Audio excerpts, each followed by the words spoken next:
It's the Orioles on Masson, and on a hot summer evening here at Camden Yards, the Orioles and A's are going to conclude what has been a quick homestand for the Orioles, just 3 games, and with a victory tonight, a chance for the O's to have their 3rd series win of the season against an opponent that has given the Orioles fits over the last 5 years.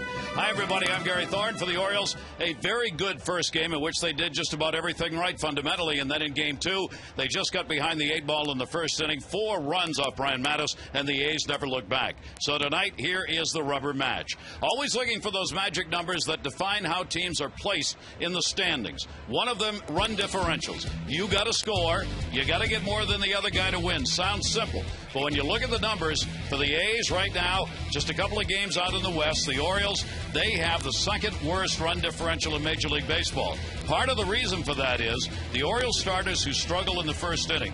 Kevin Millwood has been very good. Jeremy Guthrie, good. But Brad Bergeson, Brian Mattis, they have had their problems. Getting behind early has been something Jim Palmer, the Orioles, have not handled particularly well. Yeah, and if you look at the last 2, when you talk about Bergeson or Mattis, they're young guys. And I think, Brian Mattis almost got out of the first inning. He had given up 1 run. Orioles are in the ball game emotionally, physically. That wasn't the case, and the A's off and running last night. All right, we'll see how it goes tonight. And tonight we're going to be covering the bases, and we're going to ask the question, who am I? They distrust their announcers so much here at Masson, they've refused to give us the answer of the sheets with the clues.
Start this ball game, and the sunset rays showing off the warehouse.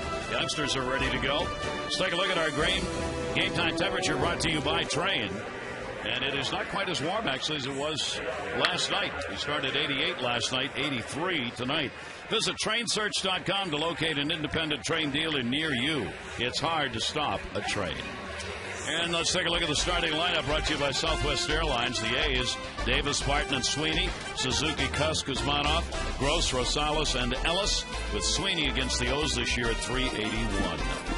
Brad Bergeson is on the mound. He is ready to go. Davis stands in. The speedster will take it outside for a ball. And our scouting report, down or out, sink the ball. You got to do it. Didn't do it against Washington. Gave up 6 runs. Comfort Yard loves the pitch here. And then the batting average against both righties and lefties. Righties 321, lefties 347. It's got to come down. Perfect place to pitch. Slow infield. He throws a lot of grounders when he's on his game. First outing that Brad Bergeson has had against the Oakland A's. So the Orioles' 24-year-old right-hander try and pick up his 4th win of the season. See the hits and innings pitched, not a good number for Brad Bergeson. A lot of that came, though, before he was sent down to get things corrected at AAA. 1-2 delivery.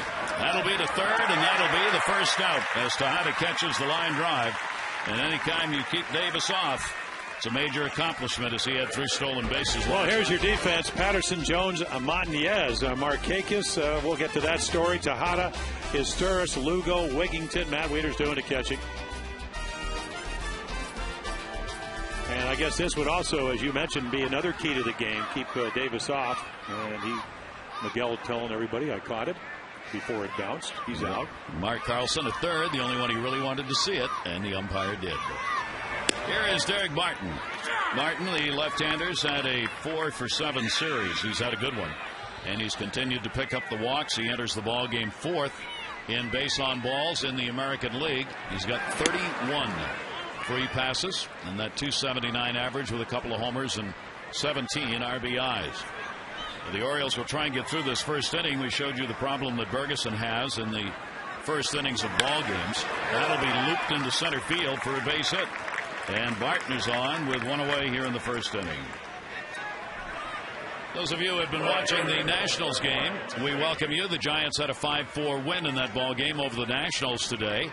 We are here at Camden Yards. Gary Thorne, Jim Palmer, and Theo Harris just underway. First inning. Brad Bergeson on the mound and got Davis on the line drive out. Barton is singled. And now here is Sweeney. Ryan Sweeney hitting third. He's had a 3-for-8 in the 2 games so far in this series. Sweeney will take it up high. The Orioles gave up the 4 runs in the first inning last night and want to stay away from getting behind the 8 ball early in games and give their offense a chance. Yeah, for Brad, I mean, he really pretty much has to stay out of the middle of the plate. The slider was up against Washington. Sinker was up. Willingham hit a 2-run home run. Got him back into the game early on, and then but he had 3 different leads, and they eventually got him 6 runs, but he gave up 6 runs. The Orioles would lose that game 7-6. Brad has given up 7 runs in the first innings of ball games this year, and this is his 9th start of the year. He showed you all the hits he's given up in innings pitched. He's given up 24 base runners in the last 11 2/3 innings. That one will go to third. Tejada second. There's one. Relay. There is none. Ball not hit hard enough to get 2. Force out on Barton. Sweeney on the fielder's choice. Yeah, I actually think one of his best pitches is a changeup, and right here, just a, good sinker. Maybe took a little bit off. Right there, I think everybody involved should know that they're not going to turn it because this is a slow infield. Hit off the end of the bat. Get your one. It's the first inning.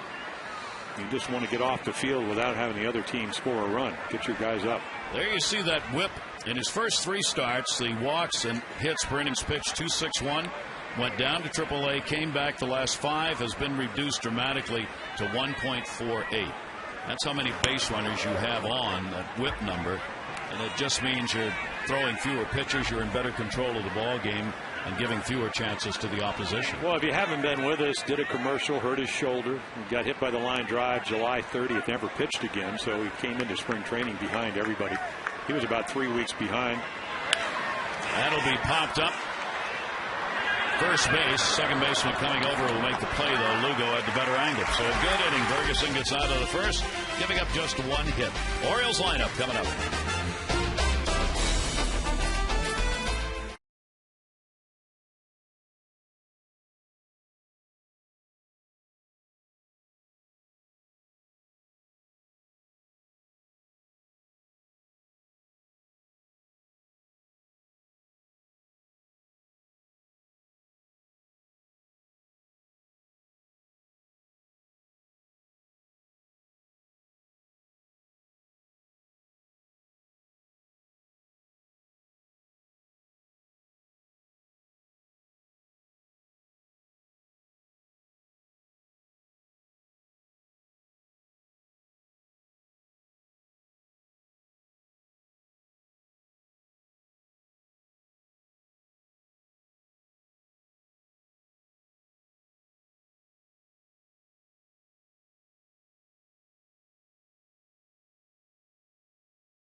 12-game career-high hit streak for Adam Jones. And our scouting report on Gio Gonzalez. GD going good. He's pitching very well. Feast or famine as far as run support. 3 of his losses, no runs. And then, boy, I had a chance to see him throw his side in Oakland when we were out there in April. He has electric stuff. And he's added a changeup this year. And again, the ball comes out of his hand. Pretty special. 24-year-old left-hander. And the first pitch is going to be popped up to right center field. Center fielder Davis coming over. And he's got it. So Patterson goes after the first one. Take a look at the defense behind Gio Gonzalez. Gabe Gross with 3 hits on Tuesday night. He's in left. Davis, well, he started everything offensively last night. Sweeney in right.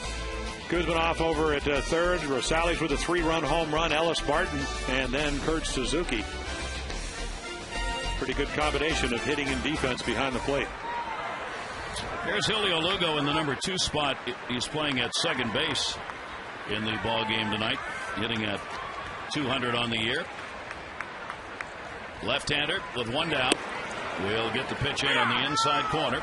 The Orioles and Angels have both lost 10 games against left-handed starters this year. That's the most in the American League for losses to a lefty. That continues to be the fact, even though the Orioles have a better average against left-handers than right-handers. Fouled away. They hit 257 off lefties, 248 off righties. So the differential here is a problem that's been ongoing from last year as far as that winning and losing record at the top. The on-base percentage, not a lot of difference. Runs per 9 innings, enough to make a difference against left-handers. This year, hard to tell because the Orioles have struggled so much against. Yeah, and they don't really run. I mean, most lefties control the running game a little bit better than right-handed pitching. It's kind of a generalization, but it's probably true. Slugging numbers almost the same.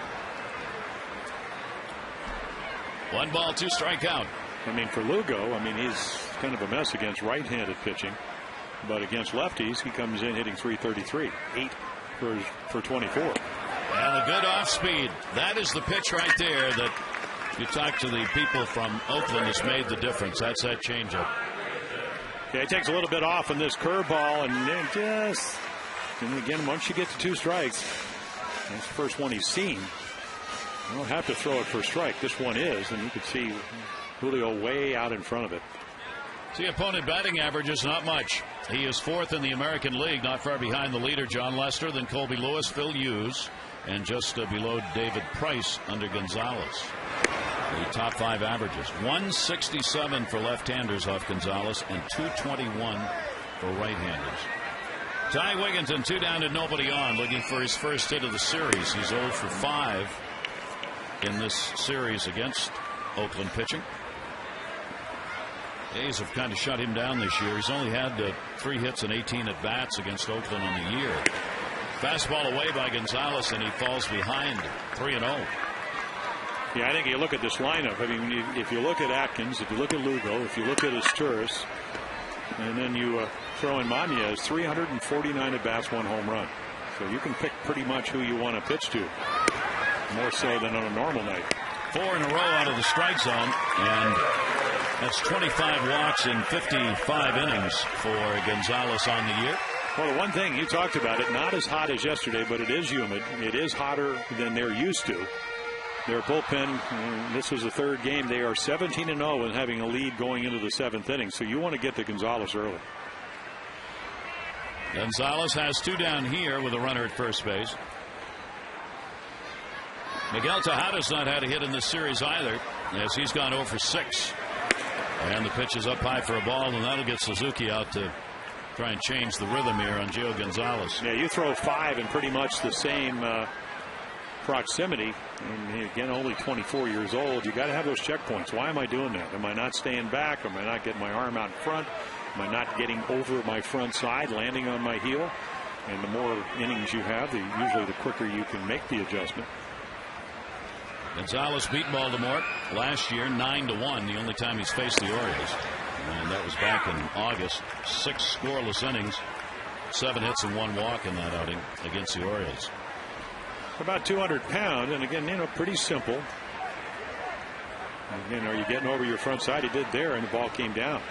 1-1 chop foul by Tejada. Neither of these pitchers has had much work against the opponents, obviously, so only 2 or 3 at-bats for opponent hitters at most for the Orioles against Gonzalez with just that one start against him. This Oakland team, as a team, they've given up only 13 first-inning runs. They do not give up many in the first inning.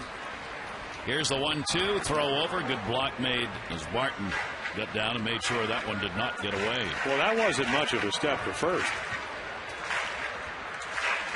And there's what you talked about. The Padres, the Orioles will play the Padres out on the West Coast, along with the Giants. Middle of June, towards the second to third week. 1-2 delivery on the way, and a breaking ball that gets fouled off. Big cut, and again took a little bit off that 79-mile-an-hour pitch. Ray Fosse said that what Gonzalez has done, Fosse, the former catcher broadcaster now, that Gonzalez has taken off 3 or 4 miles an hour difference from last year to this year on his off-speed pitches. So he's got a greater differential, and that has made him even more effective than he was last year. Obviously, the hitters have a larger adjustment to make from his fastball to that very good changeup that he throws. Dallas Braden has been working with Gonzalez. How about that? 26-year-old working with a 24-year-old in throwing a changeup. I mean, Braden's the second oldest starter on this staff at 26. Of course, none of those pitches mean a whole lot if you can't command your fastball. There is Dallas Braden. Had some ankle problems. And of course, did pitch the perfect game on Mother's Day. Heard it running in the stands, and to his right, our left, is Ben Sheets, who's been pitching very well. That's and Eric Patterson, brother of Corey Patterson, to the right. 2-2 delivery and a ground ball to second base. Ellis is up with that. He'll go to short to get the force out to Rosales. No runs, no hits, no errors, and 1 left on. 1 complete here at Camden Yards. No score.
Well, he is in the Hall of Fame. That doesn't seem like a lot. That's not a lot. I would have thought I would have given up a lot of it, more than that. Well, maybe you just gave up a lot to a lot of people or something like that. Well, I did do that, too. Okay, good. No, that's very few doubles. It is. I mean, Reggie's on the list. How did we get? Oh, it's Luna doubles, yeah.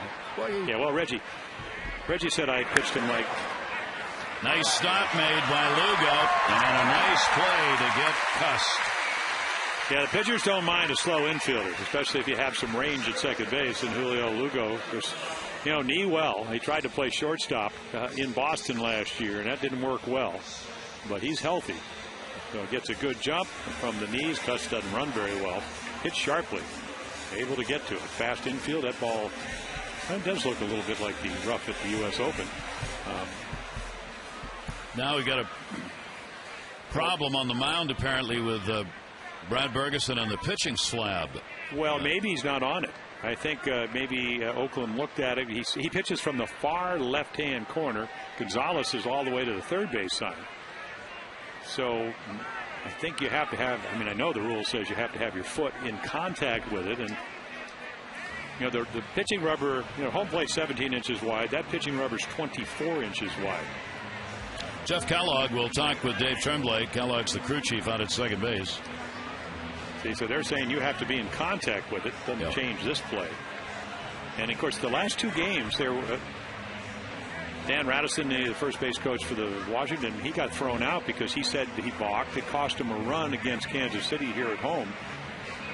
So, again, he gets way over there, you know, not when he's from the windup. So there are a couple of issues here, and one of them is that I'm sure Oakland is just trying to mess with him. Yep. Anytime you can get into the pitcher's head, especially regarding his motion out there on the mound. So you move over 2 inches. Yep. You know, there are a lot of pitchers. I mean, funny, Jeff Neiman, he moves his foot about 6 inches on the rubber, but he's in the middle of it. There are a lot of guys that actually slide their foot forward and aren't in contact with the pitching rubber. See, so he's not on the rubber, and this is what they're saying, and there probably is some validity to their claim. He was actually in front of it, not only on the side that time, but also in front of it. Right, but Dave Tremblay knows exactly what's going on, but you do have to be in contact with it when you deliver the ball. Otherwise, you're not throwing 60 feet 6 inches. All right, so they explain it, and we'll come back. That may have been Oakland complaining, or it may have just been the umpire watching, but I got a feeling it's probably somebody on the Oakland staff. And now Bob Guerin wants an explanation here. Sometimes they actually pick these things up when they're watching tape of a previous start, and they will watch for it during a game and see if it happens or not. And if it does, they'll make a point of saying something about it, as Jim said, just to try and mess things up a little bit. All right, everybody's taken care of, and Bergeson understands he's got to stay in contact with the pitching slab out there. Here's Kuzmanov. He was 1 for 8 in this series. Kuzmanov with one down, nobody on here in the second inning. And Brad Bergeson will miss with that one down low. Brad comes in with the ball club having won 4 and lost 4 of the 8 previous starts that he has made. Got to get that .335 opponent batting average down. You won't see a much bigger differential in opponent batting average as what we have in this game. You got Bergeson, opponents hit .335, and Gonzalez, they hit .205. 2-0 delivery, and that's in there for a strike, 2-1. Well, the one thing about Brad Bergeson, a lot of balls are put in play. He's not a strikeout guy. Career high is 6. That's not a detriment, except that you better make good pitches if they're going to hit it.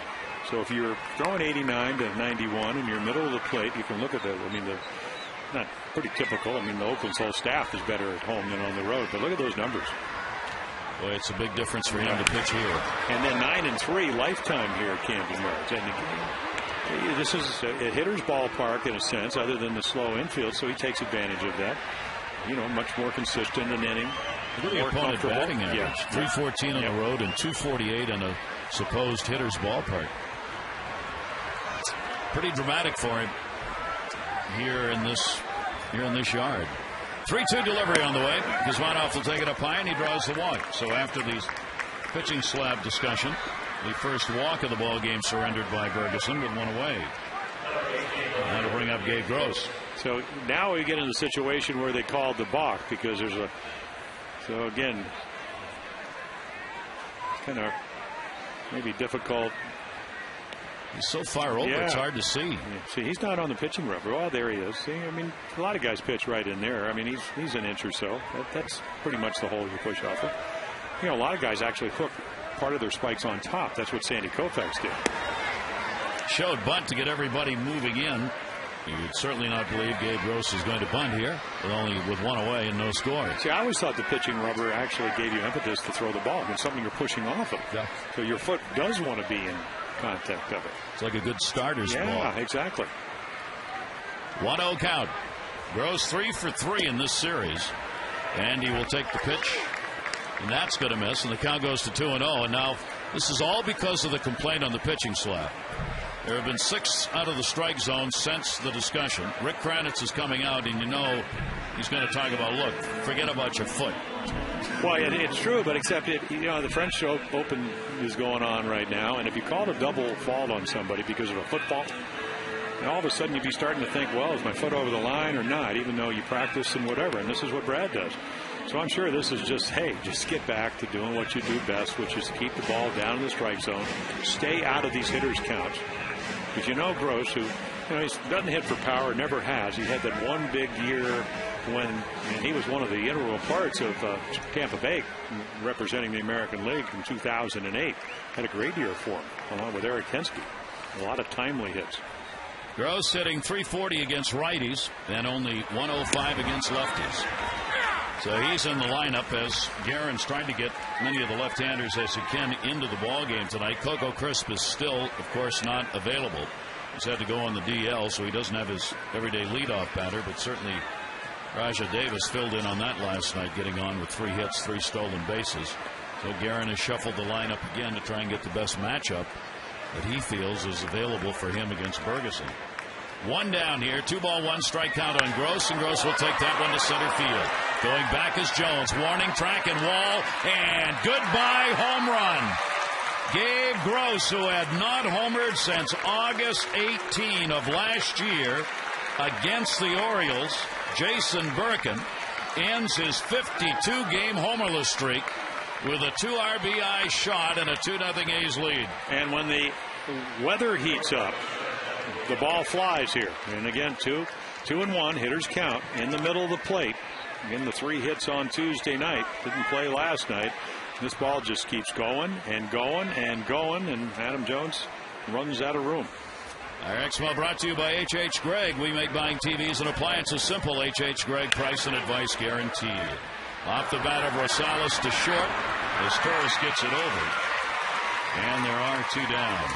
Brad Bergeson surrendering his 8th home run of the year. 5 have been hit by right-handers. And that is the only 27th home run that the A's have hit all season long. They're 11th in runs. They hit more on the road in less games than they have at home, because it's a great pitcher's park out in Oakland. They do not rely on home runs for runs. And amazingly, the Orioles actually do. 37% of the Orioles runs have come off home runs this year. That will be put up in the air to right field. Montanez will be coming in. Lugo going out. And Lugo will step in and make the play. The 2 RBI homer by Gross off Bergeson after Slapgate results in a 2-0 lead.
versus just 4 in the National Series. Also a couple of sac flies, so it's a step in the right direction. Also, Dave Chumley wants to see a little more stolen bases from guys like Corey Patterson. Gary? All right, Rosales gets it over there in time.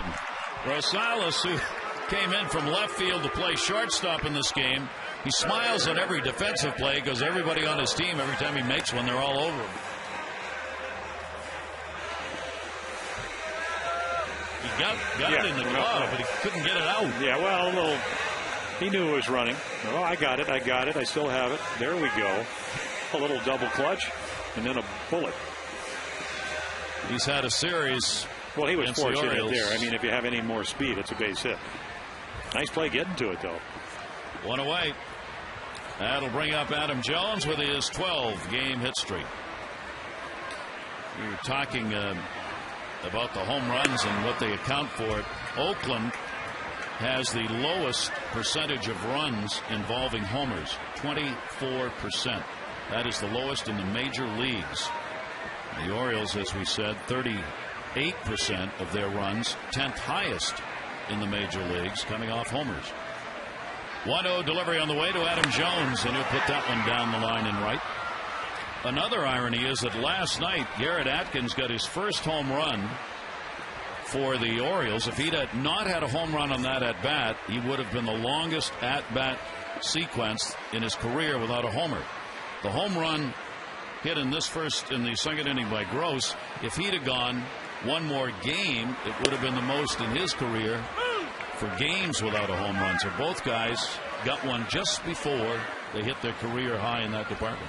And as we were mentioning in between innings, Atkins hit last night, that home run, his first, was the only hit the Orioles got out of the infield. Patterson with a bunt, roller by Adam Jones, keep that hitting streak alive. Keep it alive with a shot up the middle right there. So a 13-game hit streak, and the Orioles have their first hit off Gio Gonzalez. Yeah, pull it up the middle. So Jones is on, and here comes Garrett Atkins. Mighty happy to get that homerless drought. He got it off Cahill to end it, and that is number 1 in an Orioles uniform, and obviously his first in the American League. Yeah, Trevor Cahill with a really nasty sinker, hung a curveball, and he deposited it in left center at 375 feet. And as you saw, he'd like to play the A's all the time with the average of 300 he's been able to put up against the A's this season. And then he hit another screamer right to the center fielder Davis. He had a couple of good at-bats last night. Atkins will take the Gonzalez breaking ball. It is in there for a strike. This season for Atkins, 206 off the lefties, 233 off right-handers. And he, even though he's right-handed batter, he has really struggled against left-handers. He hit 268 off him last year. Got jammed on that and fouls it off. 2-strike count. 2-0 lead for the A's. Winner of this game gets the series. Orioles trying to take advantage here at home, where they've gone 9-13, while the A's have only won 3 of their last 16 games on the road. They broke a 6-game road losing streak with a victory last night. 2-strike delivery, again off speed and again out in front of it. Yeah, the Orioles actually playing pretty well over the last 13 games. I mean, it's what, they started out 1-8 here at home this year. Horrible start collectively at 2-16. They've won 8 out of the last 13 playing at Camden Yards. Road numbers are a little different. And they will be heading on the road with that 6-19 mark to Toronto. Runner goes. Jones taking off. Fouled away. Take a look at the Orioles at home this year in their first 3 games on the left. Their last 5 series on the right. And a very big difference. Runs up, double, team average up, home runs up, and the starter ERA down by 2 runs. Well, you're scoring more runs than you're giving up. That's the way you win. That's a surprising difference. You have to be a Einstein to figure that one out. Here's the 0-2 delivery. Swung on and missed. Taylor down and away. And Atkins, the second strikeout. Orioles are going to return to Camden Yards to host the Red Sox, the Yankees, and the Mets. A big 9-game homestand starts June 4. Don't miss a week of rivals, interleague action, and tons of great giveaways and promotions. Information 888-848-BIRD to go to Orioles.com. Jones on at first base with 2 down now. Red Sox are the hottest team in the American League. They have won 5 in a row, 5.5 behind Tampa Bay. The Yankees are in second place, 3.5 games out in the East, and Toronto is only 6 games behind. The Orioles 17 out. Yeah, the Red Sox starters are red hot. First changeup. Mañez and Gonzalez are good friends. Had lunch over the course of this series. They're both Gio from Hialeah and Lou from the same area, so they know each other, hang out in the winter, played each other coming up. And could care less about that right now. Yeah, exactly. They both want to do better against the other for that reason. Right? They do. Friends competing. 1 ball, 1 strikeout. And jammed him. Second base hauled in by Ellis. No runs, 1 hit, no errors, and 1 left on base, 2 complete. And it's the A's 2, Orioles nothing.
And I don't think there's much question right now. Cano deserves to be on top. Oh, yeah. And Pedro has been up and down. He's been slumping a little bit.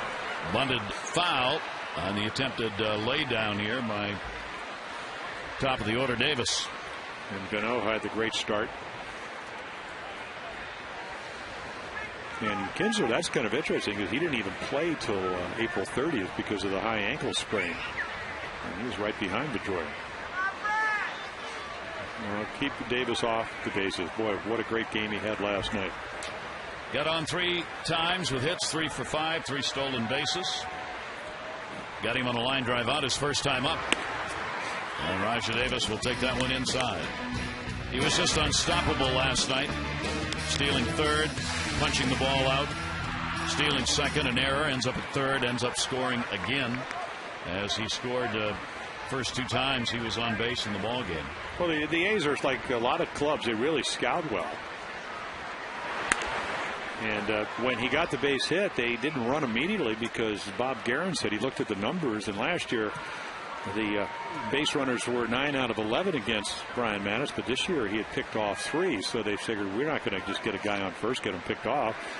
So they bunted him over. Barton trying to bunt for a base hit. It wasn't a straight sacrifice. Then he stole third. And they ended up getting four runs in that first inning, even though it seemed like they were giving the Orioles an out, which is unusual. He created havoc. Yeah, question about that. And he's going to have a chance here at this leadoff spot with Coco Crisp back on the DL. Because like the Orioles, with Crisp out, they do not have a true leadoff man. And Bob Guerin said, I'm still looking. And if he's willing to play well and show me he can do this day in, day out, then he'll have that spot. And for Brian Roberts, he'll be heading down to Sarasota to begin his work baseball-wise to get back to the Orioles. 3-2 delivery, and he walked him. See, that is one thing he doesn't do. That's only the 6th walk now in 155 at bats. So he'd probably be a better ninth hitter if you had another guy like Chris to lead off if he was going to play. But now all of a sudden, I mean, it becomes a track meet. He's that quick, and you can prepare, you can change your rhythm. One thing about Brad Bergeson, he's very quick to the plate. But again, a lot of times when you speed up your windup, you don't make pitches that are quite as good. Barton is their best bunter. 7 sacrifices on the year. Davis will get back to the bag. And Wieters will have to judge from behind the plate and how quickly to come up here. As Barton checks again on the signs, had a single his first time up. He'll get a big lead over there at first. Rajah Davis challenges the pitchers. He gets as big a lead as he can right away. Doesn't walk him off, and he was going on that one. He was leaning on the throw over. He talks to Todd Steverson, the first base coach, wants to know about the read, make sure they're both seeing the same thing. Nobody out. Bergeson with Barton at the plate, runner not going, and the pitch is outside for a ball.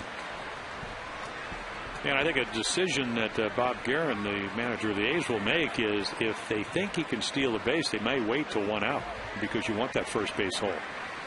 And Barton's had some great at bats. I mean, he hit the ball everywhere. A couple of hits to left, up the middle, and then to right field. And then again, I mean, he only tried to steal. This will be the 9th start for Brad Bergeson. Only 3 attempts because he is very quick. And the fact that they've had some big innings and haven't had to run against him. Matt Wieters has been among the leaders in throwing out base stealers, but trying to get Davis is. He gets a jump is tough. Runner not going, and the pitch is going to be outside. And now Barton's ahead on the count here, 2-0. And that's one of the consequences of having speed over there. You rush your delivery, you change it a little bit, you work on those things. But again, it's easier if you have somebody you know is not going to run. It's a 1 base at a time type of guy, and Davis is anything but that. 2-0 count. He'll stay right there at first base, and it misses inside this time. And Brad Bergeson struggling now as he's given up a leadoff walk and falls behind on Barton. A 3-0 count. Steverson at first base, the coach talking to Davis, make sure he knows what's on here. He's not going anywhere, and that's 4 in a row out of the zone, and the league's 4th leading walk man gets another one. And now there are 2 on with nobody out. That's the 3rd walk surrendered by Brad Bergeson. I don't know. You got to go back here if things keep going like this, and you look at that slab issue. I mean, once that started, everything fell apart. Oh, yep. You know, it looked like, you know, gave up the 1 pitch in the middle to Barton, and other than that, throwing ground balls, getting ahead of the hitters, and all of a sudden, and again, they just got him thinking a little bit. Now there are 2 on, and here's Ryan Sweeney. He will take for a strike. He reached on a fielder's choice his first time up. Sweeney, their number 3 hitter. 3 hits and 9 at bats here in this series. He's got 21 RBIs, 1 home run. One of their most consistent hitters so far. Turnaround look because Davis will go to 3rd. Yeah, very consistent, and he drives them in. One of the highest, 318 with runners in scoring position. Line drive hitter, not a lot of power. 0-1 count. Davis not going, and that will be fouled away. As a hitter, Davis is a lot like what Ricky Henderson was when he's out there at second base. You really have to concentrate as a hitter on the pitcher because Davis is moving around so much and takes off so often. You can't be distracted as a hitter by what's going on out there, and that can be easier said than done because you're really looking right at him, at the base runner. 0-2 delivery, and that's going to come inside, and a 1-ball 2-strike count. That's one of those purpose pitches. When Brad Bergeson is pitching well, he will move the feet. And with Sweeney, 18 of his hits to left, 23 up the middle, and 11 to right. So he's a little bit like Markakis in that sense. Not a pull hitter. So I would imagine now, after driving him off the plate, they'll try to hit the outside corner. But Brad Bergeson is looking for a double play. Nobody out, and a 2-0 lead for the A's. Davis off second base, Barton off first. Sweeney, the 1-2 to him. He'll foul that one away. We mentioned Nick Markakis. If you joined us late, first game that Nick has missed. Nick, the only player who had a position in which he started every game. That was right field. Lou Montanez is out there tonight as they are expecting a child, and he and his wife Christina today in the hospital, and we are waiting word on the birth of their baby. Here's the 1-2 delivery, a little chopper, not enough maybe to get 2, maybe it is. Throw to first, they get 1, now they got to do the rundown. Runner coming home, here's the throw to the plate, Wieters the tag, he got it! Good play by Lugo. Julio Lugo has started the rundown, and they had to read that. And he and his tourist communicating out there to make sure they know what that runner was going. They were talking to one another. Guerin's going to argue the call at the plate. Yeah, heads up play right here, because there's your out. They're going to think about the rundown, and right here he realized, Sturz knows who's on base. And I don't know if he tagged him. Let's see the swipe tag. I mean, you're going to see it right here again. Heads up play by Lugo. Wigington, you better get it in because you got speed at third. And I don't know if he touches the plate. Let's look. Our H.H. Gregg will show us.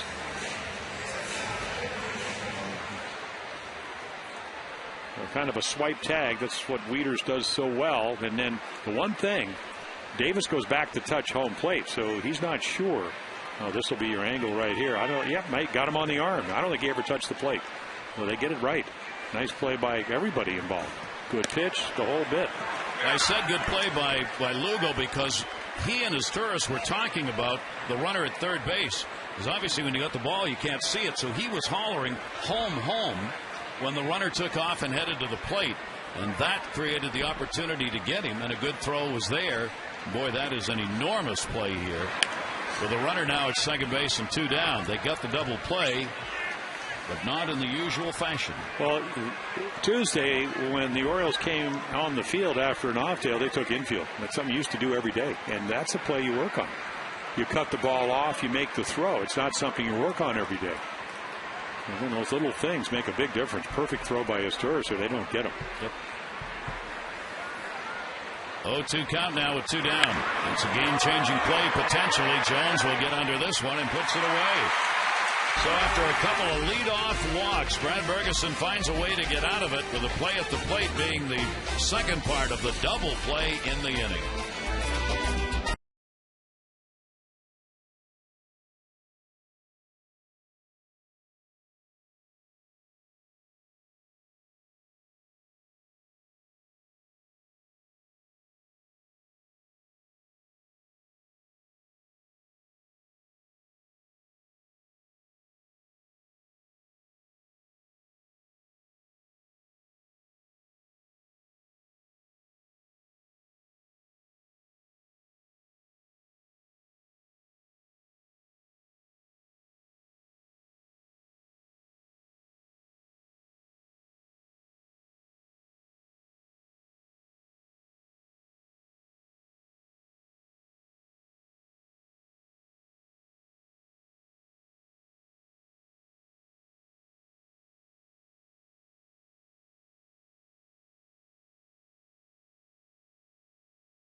He wore the helmet.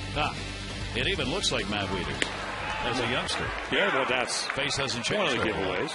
And Atlanta, because he grew up in the Georgia area. Nick Markakis, of course, also lived down there, but he's busy having a child, so it couldn't be him. Ground ball up the middle, and that's going to be a base hit. As Turris As Torres leads off the third inning with a single, and the Orioles get their first leadoff man on as Gonzalez retires 79% of leadoff batters. So see what the O's can do with it here, as that's their second hit. They trail 2-0. Top of the order now, Corey Patterson. Patterson's got a 3-game hit streak coming into this one. He flied out to center field. He only saw one pitch in that first at bat. He's hit safely in 11 of 14 games. Shows bunt, pulls it back, and it's a strike called. Yeah, his drag bunt last night was textbook. Had it by the pitcher. Nobody, I mean, they fielded it, but he was trotting across first. One strike delivery to him. Does not show bunt. It will take the high strike called right there. So Patterson behind on the count now, 0-2. Still checking down at third with Juan Samuel to see if anybody's going to be in motion here. Yeah, I think Juan's giving him the hit sign. That's not easy though, unless he's 10 for 60 off of Gonzalez. And there you go. He got him for 3 pitches that time, but the same result, and out. Third strikeout for Gonzalez. Too high, and then right around the knees or thereabout. Well, got the corner. But the only doubt was his low. Gonzalez averaging about a strikeout an inning this season. He's got 3 already in this ball game. Lugo, which is a lot for a starting pitcher. Yeah. He did that. He averaged over 9 strikeouts or a strikeout an inning last year. There's the change up way outside. Lugo was a victim the first time up of a strikeout, and he too checking. When you get chances against Gonzalez with that .204 batting average, you desperately want to try and move runners around here, especially with a leadoff single, as his Torres got. 1-0 delivery. That'll be slapped foul outside of third base. 1 ball, 1 strike. Gonzalez has won his last 2 ball games against San Francisco. He pitched 8 innings of 2 hit balls, shutting out the Giants. Had a win against Seattle. 3 runs, 4 hits, over 7.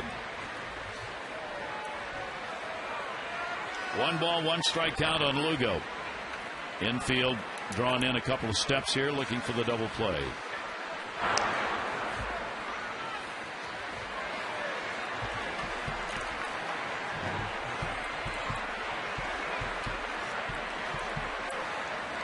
Not a very big lead at first as Torres. There he goes, though.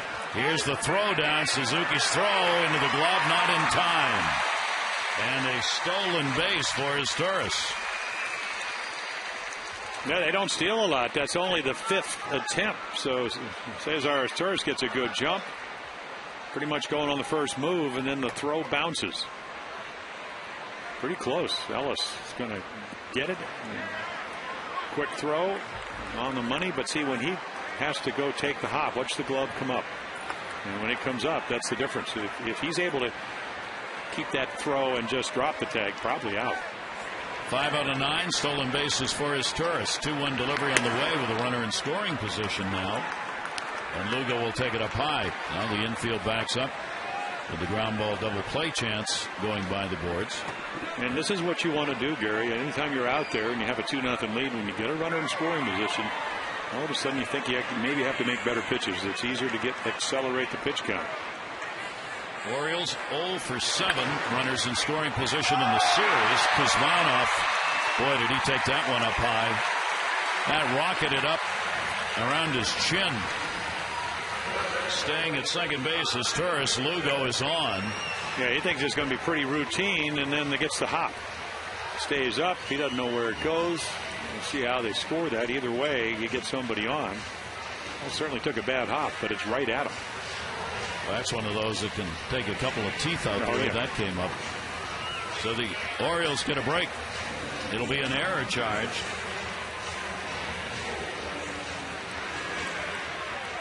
Kuzmanov charged with the error. Now the Orioles get runners at first and second base, and Ty Wigginton. So the Orioles 0 for 8 with runners in scoring position in this series. They had an 0 for 4 in the first game, 0 for 3 in the ball game last night, and now get their second chance here in this one. Wigginton is 3rd in homers, 6th in slugging. He's got an 0 for 10 going right now as he drew a walk his first time up in the ball game.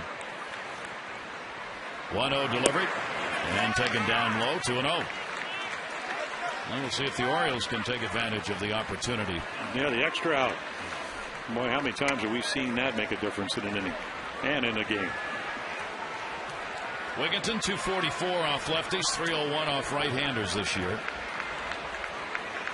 Gonzalez will wait. Second baseman Ellis was moving all over the place out there trying to hold as Torres the lead runner, and he did not get back to his position. And Suzuki immediately got up and darted out to the mound. Yeah, I think he ought to concentrate on Ty Wigginton because he's having that type of year. You worry too much about the base runners with a 2-0 lead. It's going to be 3-2 in a second. But you got yourself into a hitter's count. And we've seen how the ball, at least so far, the ball is carrying. 2-0 count on Wigginton. Gonzalez delivers to him. Wiggy continues to have the best Oriole average here at home this year. 347 at Camden Yards. The 10th best home average in the American League. How about the trade of Vladimir Guerrero? He's got the best average in a home yard at Texas going there from the Angels, of course. 3-0 pitch taking all the way, and the bases are loaded. So Gonzalez has issued 2 walks. They both have been to Wigginton. Loads him up for Tejada. And we'll bring the pitching coach to the mound to talk here. While they are chatting, let's take a look now at our Cabot Woodstain's legendary performance. This legendary performance, May 27, 2000. Tony Perez became the 6th Cincinnati Red to have his jersey retired. They have not done a lot of that despite the great teams they have had there.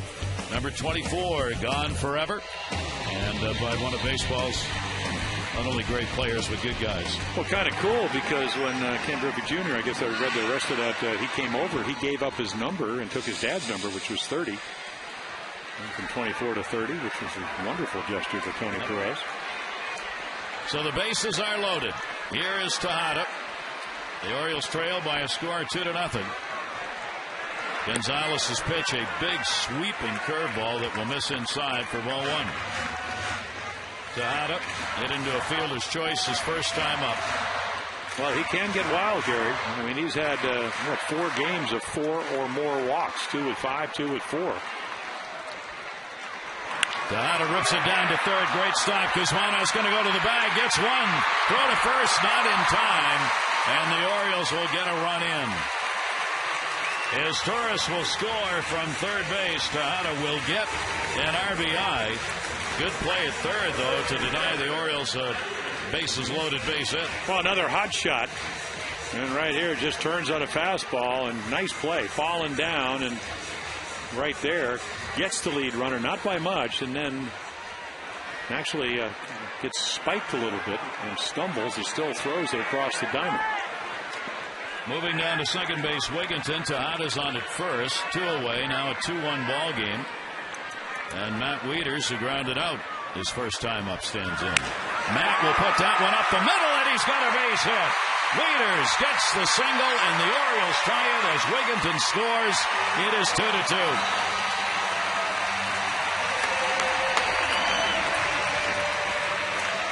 You know, the Orioles need Matt Wieters to get hot. He fights one off up the middle to tie it up. That extra out, huge.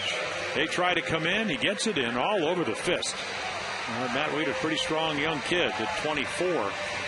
Just kind of off the middle of the bat up on the label. Fights it off into center, and there comes Wigginton to make it 2-2. 16th RBI of the season for the Oriole catcher that followed the 21st of the year for Tejada, and the game's tied. 2-2. Not an explosive inning, but the Orioles taking advantage of that error at third base. It gave them the extra out. Jones a single. First time up. Now a 13-game hit streak for Adam. And he's got a chance to give the Orioles the first lead of the ballgame. Well, again, you see a pretty good curveball from Gonzalez, but he's not getting it over. So you miss. You know Adam's sitting on a fastball here. He screamed one up the middle the last time. 1-0 delivery to him off speed. And he comes back with another one.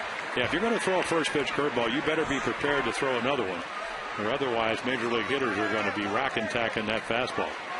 Take a look at the Oriole leaders. The game-winning RBI department, Wigginton's the leader with Scott and Tejada having a couple each. The game-tying RBIs, Luke Scott and Tejada tied in that one with Markakis with a couple for the game-winning and game-tying RBIs so far. 1-1. That is going to be taken inside for a ball, and a 2-ball 1-strike count. And the Orioles have given Gio Gonzalez a long inning here. This is the 7th Oriole to come to the mound against the A's left-hander.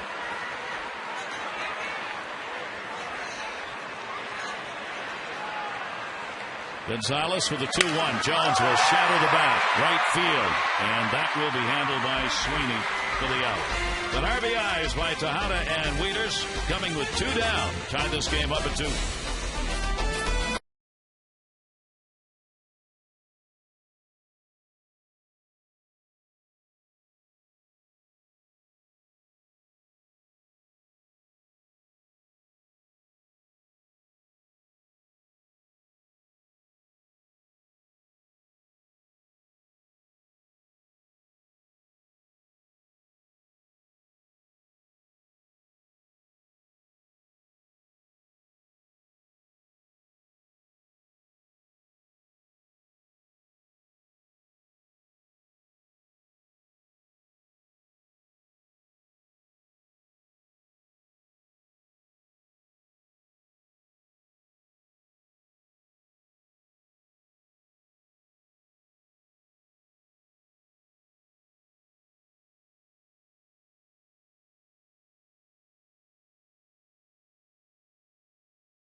Double playoff Sweeney, including a play at the plate to help Ferguson. So now he's back even. And there's your line. 2-3-0 for the O's, 2-2-1 for the A's as we go to the 4th inning. Cuss grounded out his first time up. Jack Cuss, the designated hitter, first ball hitting. Lugo. Now there's your sinker. I mean, that's vintage Brad Ferguson. Make your pitch, make him put it in play. Limited amount of pitches, 47 now through the first 10 outs.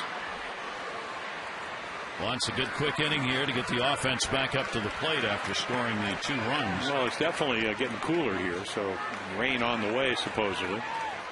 Kevin Kuzminoff, yeah, there's lightning around. We've seen a couple of bolts. That one's going to be fouled off into the seats. Kuzminoff got a walk and scored in the second ahead of Gross, who delivered the homer. Well, Brad Ferguson, the last game, 6 runs, 11 hits. You know, a triple home run. He said, I just could not get my arm out in front and stay behind my sinker. Here's the 0-1 delivery. Check swing, but he went around on that. No question. You can't throw a better slider than that.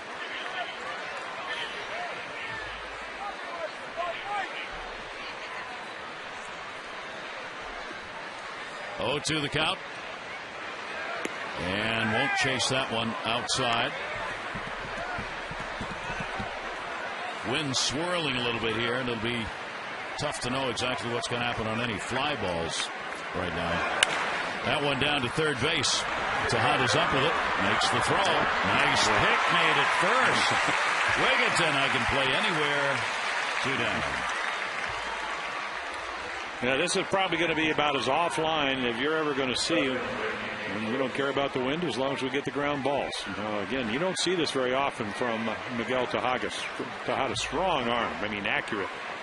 Tremendous light. This one just bounces a little bit, and Wiggy takes care of it with a little snatch and flare. 2 down. Gay Gross, the big home run. Our fourth drive of the game. Last time up. And just picked on a low fastball, 2-1 count. Hits it over the center field fence, and those are the runs for the A's. Your local Ford dealer invites you to experience Ford like never before. Ford, drive one. Ty Wigginton, we have to shouldn't do this with 2 down because you know he's going to hit the next pitch. Wiggy's been kidding around the cage. He wants to play shortstop. He's perfect at shortstop in his major league career. 8 ground balls without an error. The highest fielding shortstop in history at 1,000%.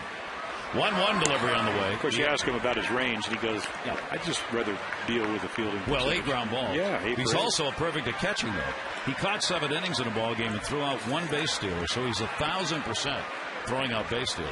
So he's constantly on his manager about playing short and catching. Did he ever pitch? If you ask him, you'll probably find a reason that he was. Well, I asked when I first saw him, I said, you have like the perfect body to catch. He said, no, I wasn't big enough to catch him in high school. That's what they told him. Yeah. So he moved to the infield. Everywhere. Played left field in Houston 2 years ago. 2-2 delivery on the way, and that one's going to be on the ground off the back of the mound as Torres has got a good inning for Brian Ferguson. He gets 3 ground ball outs. We go to the bottom half of the 4th inning. A rubber match and a tie game.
On Utah Street, tonight's Orioles alumni were Jackie Brandt, Al Bumbry, and Tim Nordbrook. So come out to Oriole Park on Mondays and Thursdays.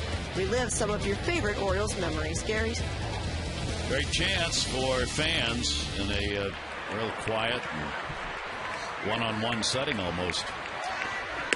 2-2 ball game as we go to the bottom half of the 4th inning now. The Orioles sent 7 to the plate in the 3rd. Both those runs were earned. 2 runs, 2 hits. There was an error in the inning, but earned runs. Atkins, a strikeout victim, his first time up, bottom 3rd of the order against Gonzalez.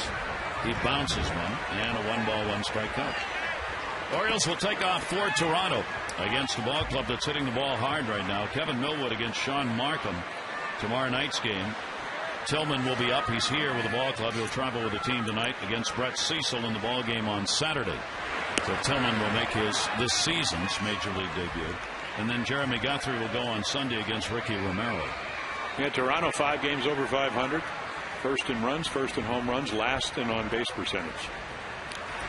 They're playing the blast away all. Oh, yeah, and it's working. See, their average, their 12th home runs, though they're first, 3rd in runs, and their ERA is 8th. 4th in the American League East. And Bautista, hot, 15 homers, 39 RBIs. 3-1 delivery on the way. That one a rocket shot to center to right at Davis. Atkins has been hitting the ball hard. One away. Join Orioles Reach and the Maryland Food Bank 24th Annual Food Drive, June 4, 5, 6. You can bring donations, non-perishable food items to the park that weekend, or go to virtual food drive at marylandfoodbank.org/Orioles. You can enter there to win tickets for the June 4 game and a chance to throw out the first pitch. Benefits the soup kitchens, food pantries, emergency shelters throughout Maryland. Hope you'll be involved. That one going to be fouled away. Lou Montanez. Montanez getting the start in right field for Nick Markakis. Popped out his first time up. Nick will be rejoining the team in Toronto for the first of the series tomorrow night. 0-1 delivery on the way. And the breaking ball taken for a strike. Montanez has not had a lot of playing time. He's kind of been one of the forgotten Orioles on the bench. Only his 20th game, only 45 at bats for him. 0-2 breaking ball will miss inside. 1-2. Nick got to play a little bit in Texas because they figured maybe he would play in Washington, as he did. He actually got a couple hits down there. But going into Wednesday and Thursday, he'd only had 35 at bats. Hadn't played since the 5th of May in New York. Tough to stay sharp when you're young. You haven't really done it coming off the bench. 1-2 delivery, and Suzuki goes up and hauls it in. A 2-ball, 2-strike count. Gonzalez really kind of all over the place tonight. Again, good stuff, bad command. It's the pitch count. Pitch count is now it's 58. 2-2 delivery on the way. Breaking ball chalked off the plate to short. Short hop. Oh, what a pick. Rosales gets him. The acting shortstop. I don't mean that negatively, but he's not the regular shortstop. What a play. Well, he can play everywhere. With Cincinnati, he was an infielder up the middle, and right there you can work on that. But can you do it when it counts? And he did. Well, Rosales, so a good defensive play. 2 down here as Turris had a single and scored in the 3rd inning. Tejada and Wieters, the RBIs to the Orioles on a fielder's choice and a single, respectively. 2-run homer by Gross in the 2nd inning for the A's. Gonzalez has gone from 20 to 18 to 16.5 pitches per inning. I mean, that's the maturation of a young guy, getting the pitch count down. And if you get it down, it means you pitch longer, especially if you have good stuff and you're pitching well. He was the only pitcher last year who went into Yankee Stadium and threw 6 or more innings and gave up 3 or fewer hits. The only one. I found that to be unbelievable for one thing. Well, yeah. There would be only one. That's how tough it was to pitch against the Yankees last year in New Yankee Stadium. And then he had given up, what, 11 runs? 11 runs in the game before that. Yeah, 11 runs and 12 hits or something. Well, again, he was 23. Wasn't throwing changeups, so he was a 2-pitch pitcher with good stuff, but no experience. And you can see tonight, I mean, just overthrowing a lot of balls. And that's going to take its toll. I mean, for the Orioles, they figure, well, you know, if he throws enough pitches, they're eventually going to have to go to the bullpen. Of course, the bullpen's pretty good. There you go, right there. There's some young pitchers everybody would like to have. And Price has really gotten better. The same with Hughes because they've worked on their windups. Well, their off-speed breaking ball. I saw David Price pitch we went in there for that Monday workout before opening day in Tampa Bay, and he pitched a simulated game, and I said, this is not the same guy. You know, #1 draft choice, #1 in the country, 97.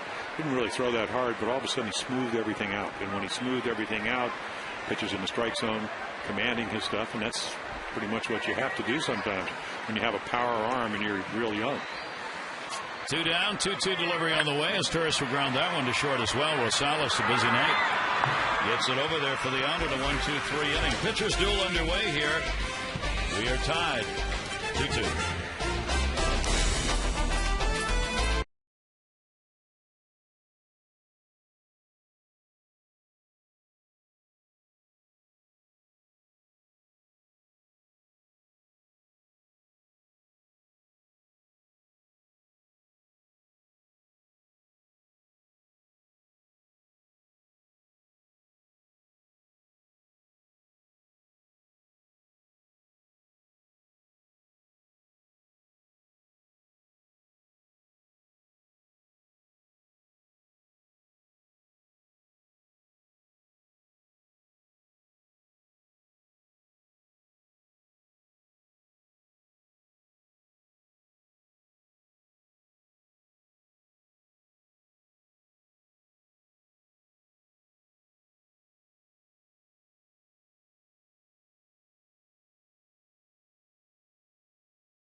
Acura advance. Twilight time here in Baltimore.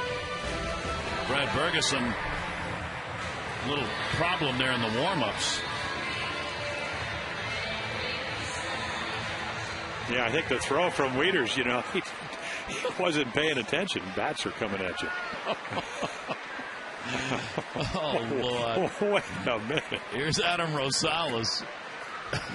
Wieters on the throw down to second and almost took his pitcher out. Wow. Rosales popped out. And then Matt went out there and said, I really didn't mean to do that on purpose. No. I extend my humble apologies. Forgot how tall you were. Fly ball center field. Let's see if it carries. Jones is back and it's in the yard. He's got it. All right, it's time now for the moment of excitement in all of our Oriole broadcasts. It's our AT&T mobility trivia question. Okay, so we know Hall of Famers Reggie. 4. Oh, I mean number or number. I'm trying to pick the guys. So we had Reggie and Baylor, then Oakland A's.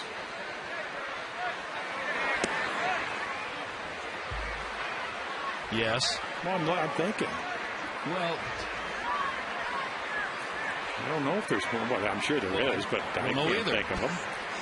2-0 delivery on the way. Does Ricky count? Can you give us like a week to come up with the answers? All right, here's the answer. How many? Reggie. There we go. I couldn't think of anybody else. Good, that's it then. So I had the answer right. You're right. Don't doubt thyself. Looking up into the Lightning. That will be handled by his tourists. Get the turf shoes on. Ellis no is metal. Retired. No. And there are 2 down. Thunderstorms around the area. And definitely some lightning around. 2 down, nobody on. Top of the order is Rajah Davis. Clouds have moved in after the skies were mostly clear when we started the ball game. And this is pretty much the way you want to face him. Not leading off an inning, hit him with 2 outs. Hit him out. That'll do it right there. Good sinker down and away. He has walked and lined out.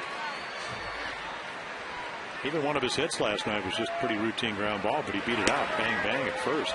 Good slider down and away late in the game for the 3rd hit.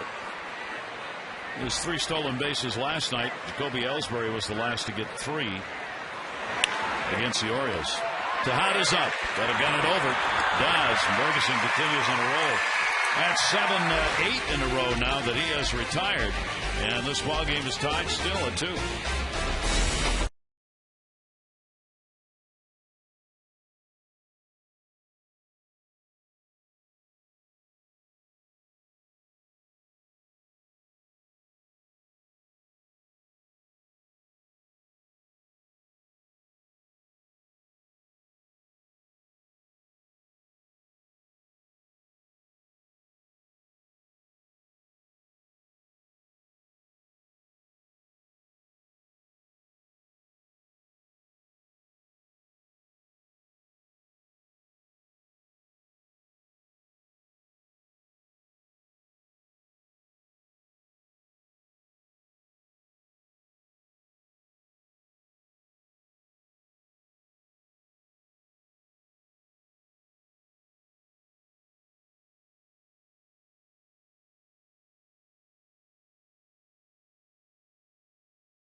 Well, the Orioles try and get a lead here. You never know with this weather.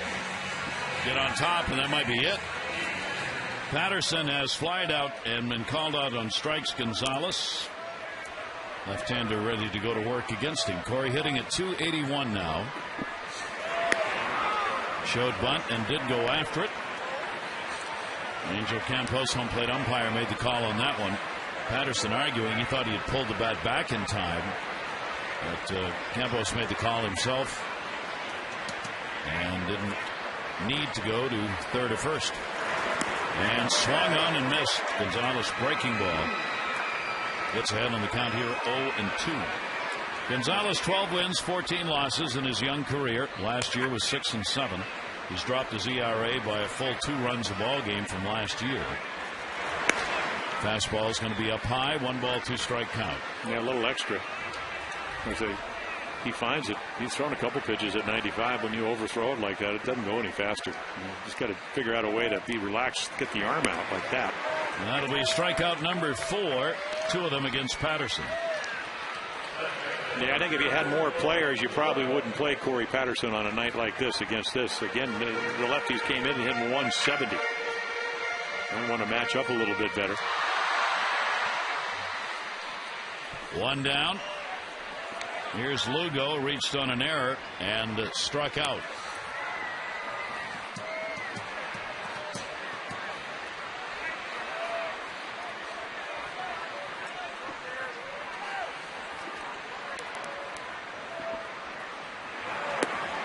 And Gonzalez will miss outside with that one for a ball.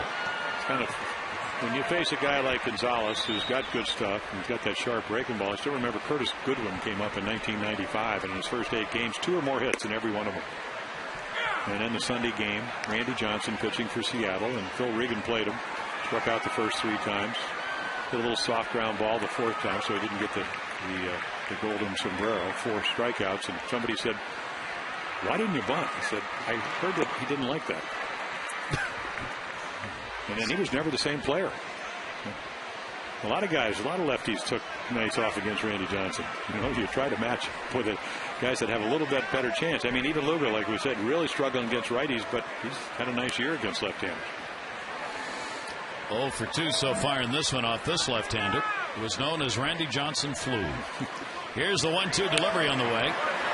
Seemed to be something that was inflicted by the likes of Don Drysdale, Sandy Koufax, Bob Gibson. That flu kind of went around, and those guys were on the mound.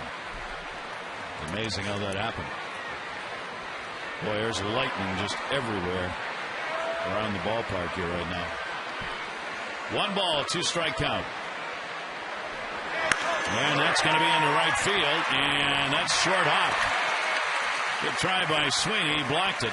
But Lugo is on with a 1-out single here in the 5th. Join members of the 70 World Champion Orioles private luncheon on Saturday, June 26, 11 a.m. Brooks will be there, Frank, Jim, Earl, and Boog, the AL MVP 1970. You'll get an autographed ball signed by all returning players and your own personal photo with members of the 70 team in the World Series trophy. 888-848-BIRD to visit Orioles.com/70 reunion. And that's going to be on Saturday, June 26th in the Clans. Ty Wigginton. Wiggy with a walk and would score in the 3rd inning. Wieters and Tejada got the RBIs that inning, driving in Wigginton and his tourists. Now the Orioles want to run here. I mean, you want 100 of them, but you want to run because of the weather. Try and get a lead up on the board as we are in the 5th inning. Runner goes. Throw down Suzuki. It's there, but he's called out. Slow tag put on right there on Lugo, but they get him caught stealing. Well, again, he doesn't get a great jump, and again, they don't run a lot. So again, it looks like he's just a little bit high, and then he stops, pops up, and then tries to tag the bag. But Ellis is going to have to reach across the bag. Either throw to the shortstop side, and then right there, got him just before that right leg's hit the bag. Unusual slide. Swung on and missed and tagged him out. So Wigginton retired. No runs, 1 hit, no errors, and nobody left on base. We're tied 2-2.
Sixth inning. Brad Ferguson on the mound for the Orioles. He's walked 3 and struck out none. Barton, Sweeney, and Suzuki. Again, really not a lot of offense other than the home run by Gross. The walks, though, and of course, right after the what do you call it, Slabgate, when they said his foot wasn't on the rubber, he ended up getting behind Gross. He had a home run, then back-to-back walks in the third, but some great plays by Lugo and throw by Esturris, and that's pretty much it. And all of a sudden now, everything down. Change-ups down, sinkers down, ground balls. That's what you're looking for. The rumble of thunder. Here's the 2-1 delivery on the way, and a good off-speed pitch is in there. Barton with a single. Andy has drawn a walk. 32 walks now, 4th in the American League. He has started every ball game. He's the only A. Pennington was with him, but he's out tonight. Lugo at second base, up with it. He'll make the play. Barton is retired. One away. Time now for our Cabot Woodstain's legendary performance. It was on this date in 1960 that Orioles catcher Clint Courtney showed up with a very big catcher's mitt because he wanted to find a way to hang on to the knuckleball of Hoyt Wilhelm. And he used the big mitt, and it got copied by a number of catchers and was later outlawed by Major League Baseball. Lugo again on the ground ball. Sweeney is retired, and there are 2 down here in the 6th inning. I'm sure that Paul Richards, who was the manager at that time, probably got one of his golfing friends because he played golf. You never could beat Paul Richards because he would keep playing until it was dark. And then we'll play tomorrow. But I'm sure he came up with some device, that bigger glove. I remember that glove. It was enormous. It was like double, 2.5. You had to hold it with 2 hands. Yeah, almost did. And you didn't really catch the ball. It just kind of, it was like a pillow. Thudded? It just kind of came into it, and then you had to find it. You'd get lost in there. And then Major League Baseball, a few years later, instituted actual sizes of gloves, measurements that you could not exceed. Kurt Suzuki with 2 down, nobody on. He's had an 0 for 2. He has popped out and flied out. And Ferguson will come inside to him. Get your baseball glove in your kid and put the shaving cream, put a ball in it, tie a belt around it, put it underneath the mattress. Nothing like the smell of that baseball glove. Neat's foot oil. 2-0 delivery on the way. Popped up first base. Wigginton. He's got it. So these hitters and pitchers moving it along here, and so is Mother Nature. It's tied at 2-2.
In Sarasota right now with rehab.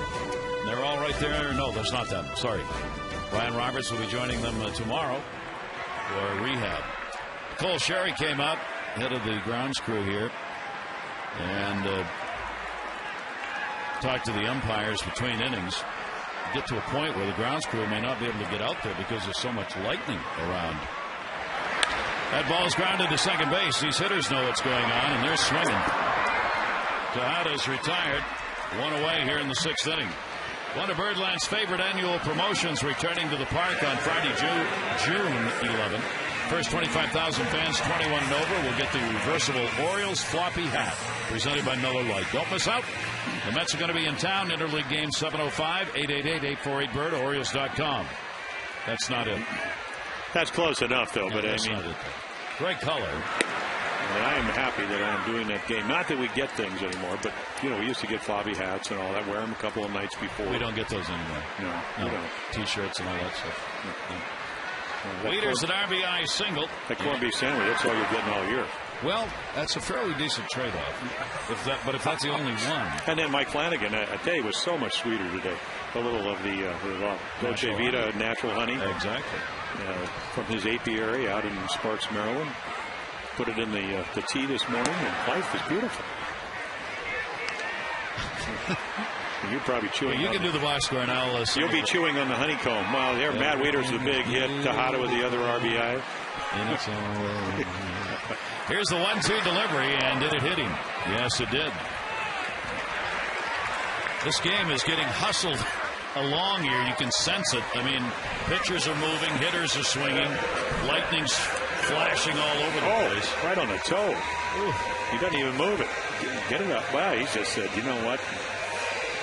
I don't know what he said, but his toe said, ow. Gonzalez puts a runner on. The Orioles will try and use it to get a lead. For Gonzalez, that is the first hit batter he's had this year.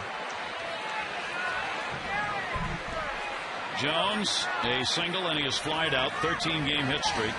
He's gone 3 for 9 in the series, and he will foul that one away. During this hit streak, Adams really put up some numbers. Oriole fans with their signs, those are the best. Those are homemade and real. And a lot of work went into that on the dining room or kitchen table.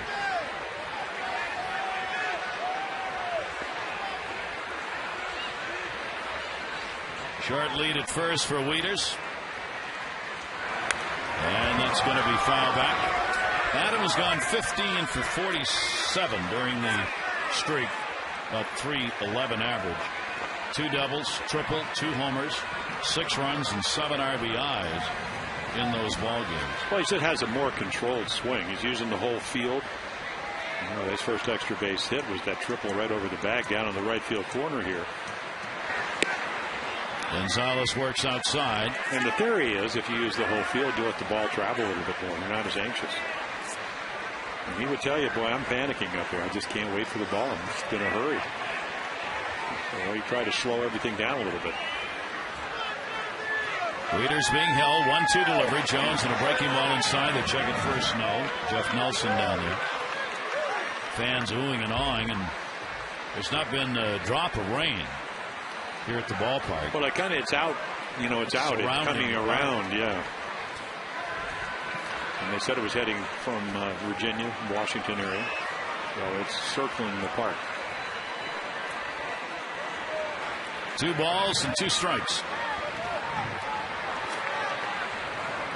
1 down. The delivery, Jones, and again, that's the pitch.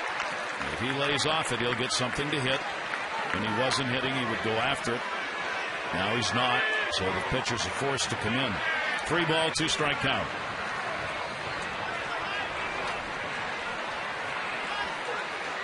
Only 1 away. No, Wieters not going. Jones will get a base hit into left field. Wieters will stop at second base, and the Orioles now with 2 on and only 1 away. This copyrighted telecast presented by authority of the Orioles may not be reproduced or retransmitted in any form, and the accounts and descriptions of this game may not be disseminated without the express written consent of the Orioles. The Garrett Atkins will come up. 2 on and 1 down. Ball game tied at 2-2. And a chance for a go-ahead RBI. Garrett is 6 for 29 with runners in scoring position on the year. And the breaking ball is taken outside. Orioles got the runs in the 3rd inning. on a fielder's choice and an RBI single by Wieters, both coming with 2 away. Now trying to get a run in with 1 down. 1-0 delivery. Breaking ball inside. Atkins lets it go. 2-0. Garrett with that .300 average going against this Oakland team. And trying to get to Gonzalez here for a go-ahead RBI or more. Good speed at first base and Adam Jones. Wieters off second. 2-0 delivery to him. Fastball. That's there for a strike. Yeah, Gross throws well and left.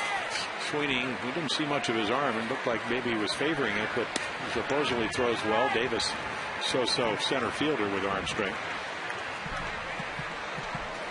A look back and the 2-1 delivery to him, and that's going to miss inside, so Atkins gets it in his favor. Montañez waiting on deck. 3-ball, 1 strike count on Atkins. There's Wieters, who got on after he was hit by a pitch, and Jones with a single.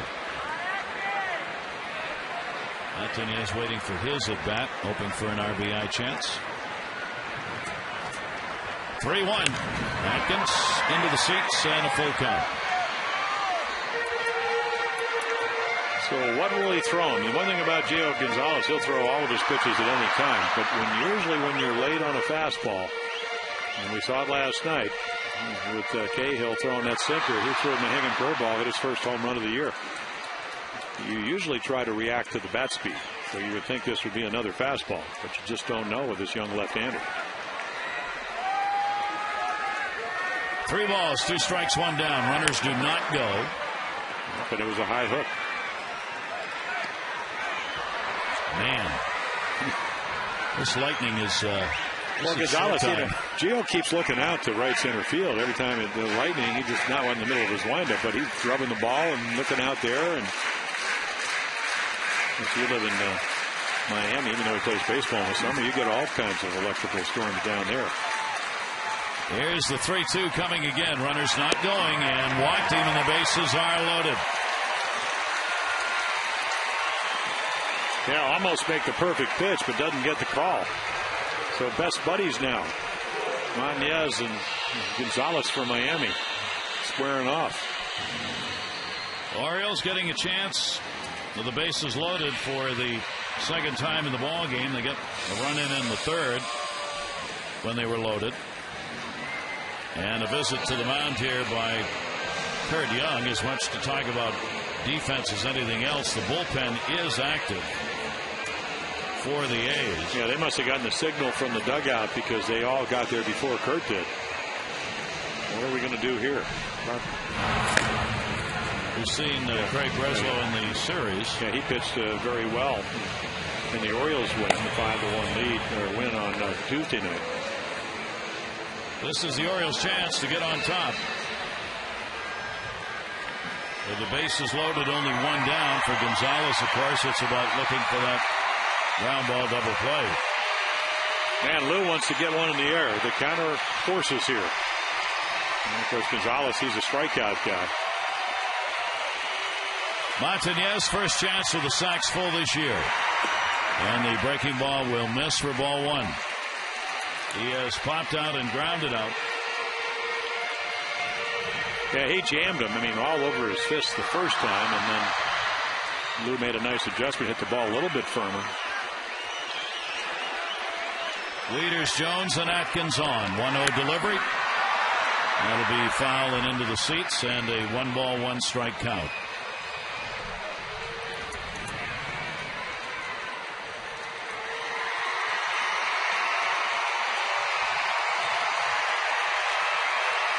Audience of 1.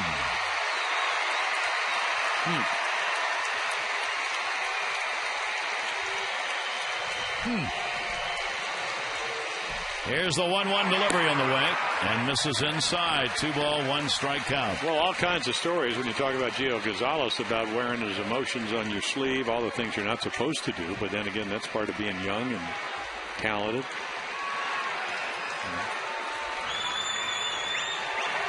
Orioles got him loaded up here. Here's the 2-1 delivery on the way. Montañez swings at a high fastball out of the zone. 2-2.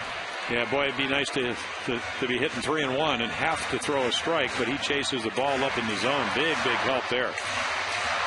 Again, this guy strikes out over 9 for 9 innings last year, even though he was not very effective because he was so young. And he was a strikeout guy. That's what he's looking for. 100 pitches thrown in the ball game. Here's the 2-2 delivery. Montañez reaching. This is going to get a run in. The flip will get the out, but the Orioles have a 3-2 lead. Wieters crosses from third. Montañez will get credit for an RBI, and the Orioles have the lead. Well, you know, he swings at a ball over his head, doesn't catch up when Gonzalez is behind him, and he comes back with a hanging curveball. There's your first one, ball 1. There's your fastball to hit, inside 2-1. There's the one that should have been ball 3, and then a slow curveball that he's able to make contact. Didn't hit it well, but hit it well enough to get the run in. Just his second RBI of the year for Montañez. Now runners at second and third, and a big at bat right here is Turris. And a chopper to short. Rosales gloves it and just got there. Rosales knew he was in trouble as soon as he looked up to throw. But he got it there in time. The Orioles, though, will get a run on a hit. They'll leave a couple on.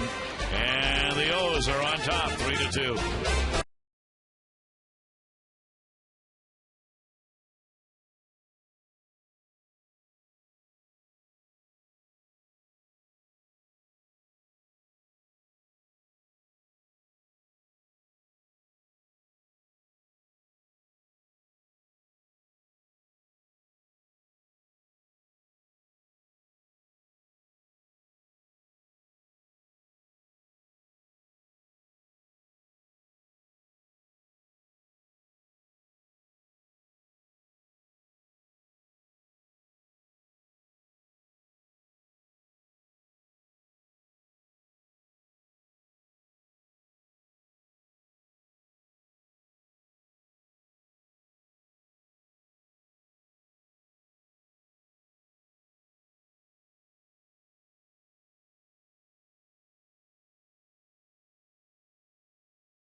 Back to work here. Slow ground ball. Lugo's got it. Makes the flip and gets the out on Cust. Both infields very active in this ball game. And one away as Cust is retired here in the top of the 7th inning. Yeah, Bergeson now with 13 straight, and a lot of them on this right here. A good sinker. And that's the 3rd straight ground ball that Jack Cust has hit. And then Lugo transfer to the bare hand. And Cust doesn't run well, but is actually getting down the line pretty well. Here's Kevin Kuzminoff. Kuzminoff drew a walk and scored in the 2nd. Down to 3rd this time. Miguel Tejada will field this. And there are 2 down quickly in the top half of the 7th inning. Yeah, this is not exactly what we've seen from Oakland the first 2 games. They have really worked the count, but I don't know, maybe Bob Guerin, Jim Scalen, the hitting instructor, saying he's not throwing a lot of balls tonight. I mean, he did early on in the game when we had Slabgate. That his foot wasn't in contact with the rubber. But since then, he's just been commanding his stuff. I don't think either team wants to be hanging around for a rain delay. Well, that's another point, too. It's kind of like spring training. Yes, it is. I mean, it counts, and they're not giving, nobody's giving the ball game up, or they're going to go up there swinging. 2 down. Here's Gross. He came up swinging, got a home run in the second inning, his first of the year, 2 RBIs, and they are the only 2. Brad Bergeson surrendered the homer, and then after a very big defensive play in the third inning involving a double play, including an out at the plate, Bergeson really settled in.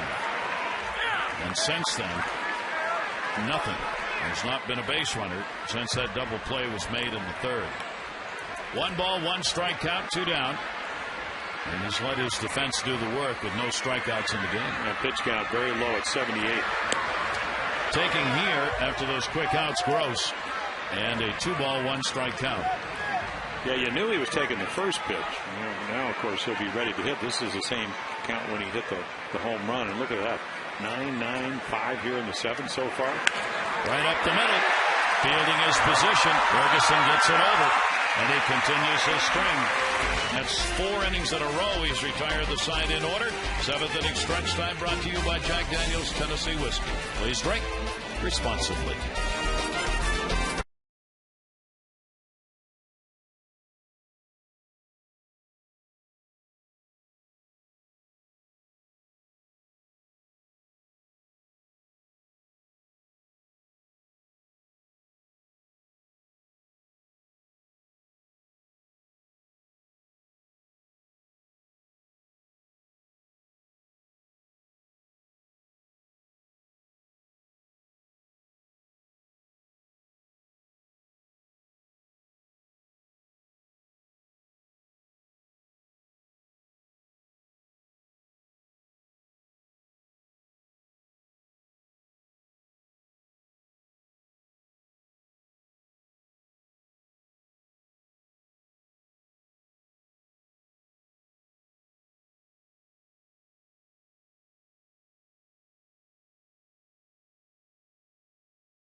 First player from my college to play in the major leagues. Who am I? Ty. And the pitch is not on the inside corner. That one missed. Did you say a tie goes to the runner? Or tie goes to the runner. Foul back by Corey Patterson, who's 0 for 3 in the ballgame. 1 ball, 1 strike count. The Who Am I's tonight, their childhood pictures, face-wise, look exactly like they do now. 2 ball, 1 strike count.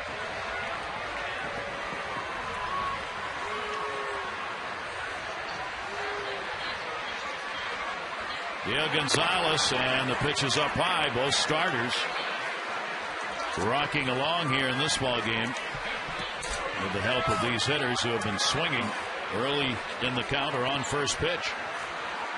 Patterson, 3-1 delivery to him. He takes it. That's in there for strike 3 and 2. Yeah, it looks like Angel Campos favors the high strike, at least to Corey. It looked like he wanted to go to first. And duck that a little bit. 3-2 delivery, and he goes down again. 6 strikeouts, and 3 times Patterson has struck out. Yeah, once they call it, you better swing at it. And so the 3-1 pitch probably pivotal here. This is high. This is out of the strike zone, but he chases it. 6 Ks in the ball game, and that's going to be it. So Gonzalez is going to come out of there, as Guerin clearly had made the decision on that before the inning started.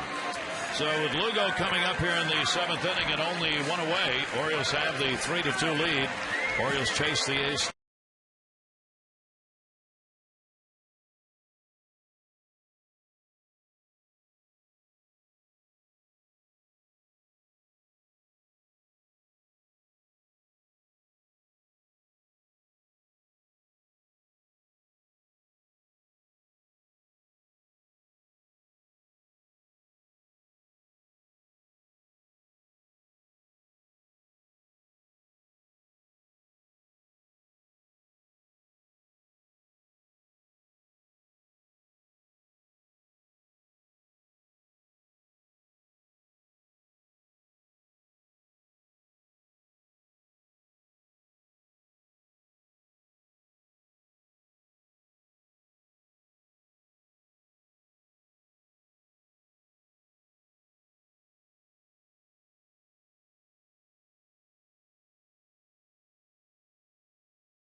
At 5-3 right now.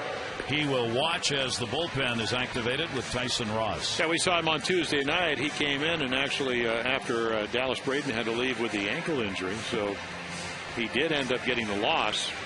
6'6" right-hander, funky wind-up, sinker, slider type of guy. A couple of walks and 2 sacrifice flies. The Orioles took the lead in that ball game, and they would go on to win 5-1. So the Orioles up by 1. 1 down here in the 7th, nobody on. And Lugo, single error and has struck out. And Ross will get the pitch in there, only 23 years old. This young man on the mound for the A's. We're in the bottom half of the 7th inning with the Orioles up by 1. Slider's going to miss, down low and inside maybe. And a 1-ball, 1-strike count. Julio Lugo now at 221. A couple of RBIs. This ball game, the Orioles have RBIs from Tejada, Wieters, and right now Lou Montanez on the topper is the go-ahead RBI. 1-1 delivery on the way, swing and a miss, tired, slider away, 1-2. Yeah, it looked like he took something off that. Of course, Lugo, and you made a great point when after the back-to-back walks in the 3rd inning, he made that great play on the ball up the middle and got the lead runner, and then his Asturias threw out the Davis, who was trying to score, and then they haven't had a runner since. And that pitch will miss. It was a perfect example of what happens when you think ahead of what you're going to do if the ball's hit to you. Amazing. It was you had a turnaround in less than an inning played. Because once Slabgate happened, Ferguson got into all kinds of trouble and seemed to have been upset by the discussion about his not having his foot on the pitching rubber. But then as soon as that, in the very next inning, that double play was turned, it's like he got himself right back into the groove again, and he shut him down since. Well, he said that's about trying to be able to stay behind his pitches, and he wasn't doing it early, but he certainly has done it lately. It's all about feel when you're not overpowering. How do I sink it? That'll be foul back. With all of a sudden change-ups, sliders, everything down in the zone, which is exactly what we kind of talked about in the opening.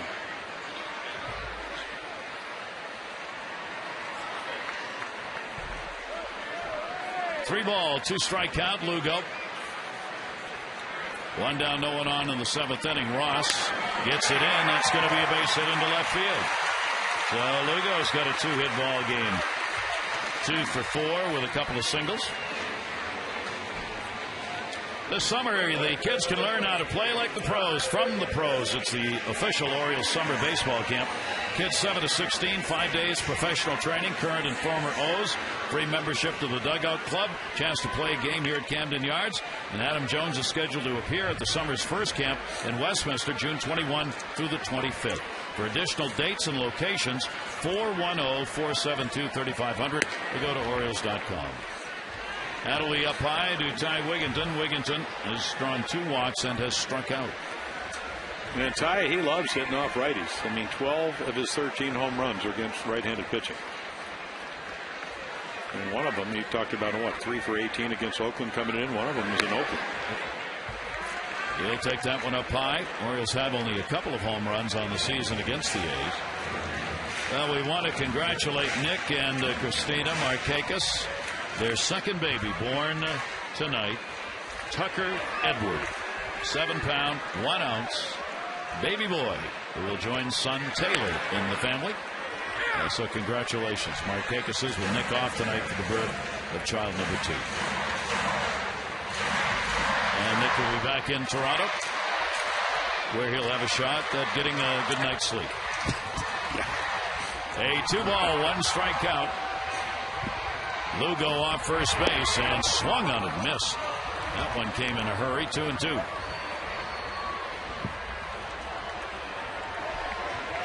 Good breaking ball right there. That's not how you hit 12 of your 13 home runs on that pitch. Just kind of a fadeaway slider. Bottom dropped out. And again, remember Tyson. He's funky arms and legs and elbows. That's the way he described it today. With a running fastball. Still hasn't really learned, and you mentioned how young he is, command it, but that movement. He has not done well as a starter. 0-2 with a 7.04 ERA. As a reliever, though, 1-0, a save, and a 3.92 ERA, and this is his 13th relief appearance. Runner goes. It'll miss down low, and Wigginton has his third walk of the game. That'll move Lugo down to second base. So the first two hitters against Ross have reached, and the Orioles with a chance to add to their one-run lead here in the seventh inning. Miguel Tejada, RBI in a fielder's choice, officially 0 for 3. He's still looking for his first hit of the series. He's gone 0 for 9. The Orioles looking to win a series. If they can get it, it'll be their third series win of the year. They are 2-11-2 in series numbers this year. And it would be the first series win against the A's in 6 tries. The delivery to Tejada, that'll be pushed into right field. That's a base hit. Lugo's going to come around. Sweeney up. He'll throw to the plate. Not in time. And the Orioles add to it. It's a 4-2 lead. 2 RBIs Tejada tonight. Well, Mickey, 199 hits last year, and a lot of them were exactly. We saw him get 214 when he played with the Orioles. It's just a backup slider. He stays inside, gets it by Mark Ellis. And it's hit soft enough that Lugo, with a good jump, easily scores. Sweeney's throw high from right field. So clutch hitting. The Orioles double up the A's to this point. 22 RBIs now for Miguel Tejada on the season, so he is second to Ty Wigginton on the Orioles. In RBIs, Wiggy's got 32. That's a big run. Puts the Orioles up by 2. And they still have runners on at first and second base with only one away. Matt Wieters coming up. Michael Wirtz in the bullpen. We saw Wirtz also. He gave up a couple of late runs after having some shoulder problems early on in the year. Gio Gonzalez, the starter, left the game trailing. These runs, of course, not his, but each one that scores, a lesser chance that he'll be non-decision. Matt Wieters. Matt, a part of the offense tonight. RBI single, hit by a pitch and scored, and is grounded out.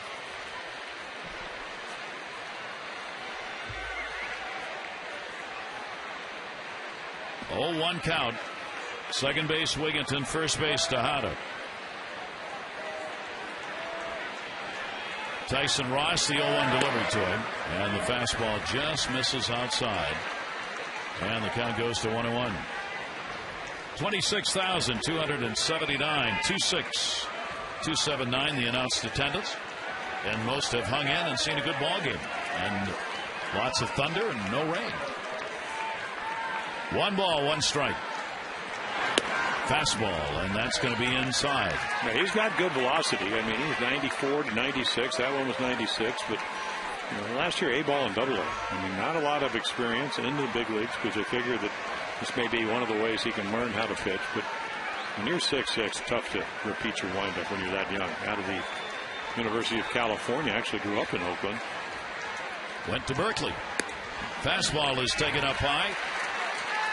You don't want to dig in too much on a guy like Tyson Ross. It's hard to see throws and not quite sure where it's going. You want to be ready to move. Hey, I came to the big leagues after walking on 130 and 129 innings in my first year in the big leagues. I had no idea where it was going. It went over anywhere in that rectangle. And I'm getting the feeling that maybe that's a quality strike for him. And he misses and walks him, and they're loaded. Yeah, big break that they decide to go with the youngster. And we saw that on Tuesday night.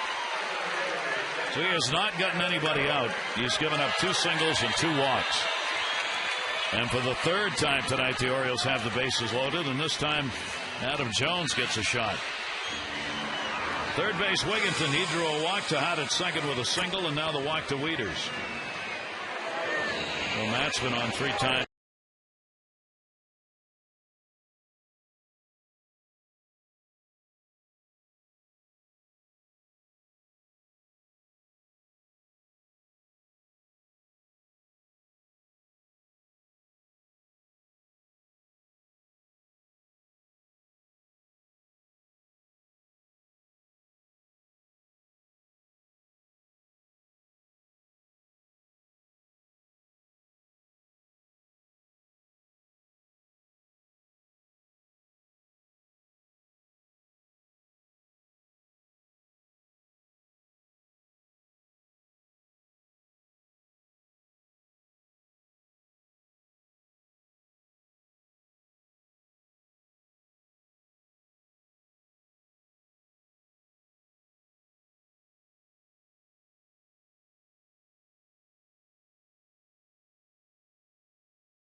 Baseball on Masson is brought to you by Chevrolet. Find out why 1,000 people are switching to Chevy each day at ChevyDealer.com. Orioles after the series win here at Camden Yards tonight. And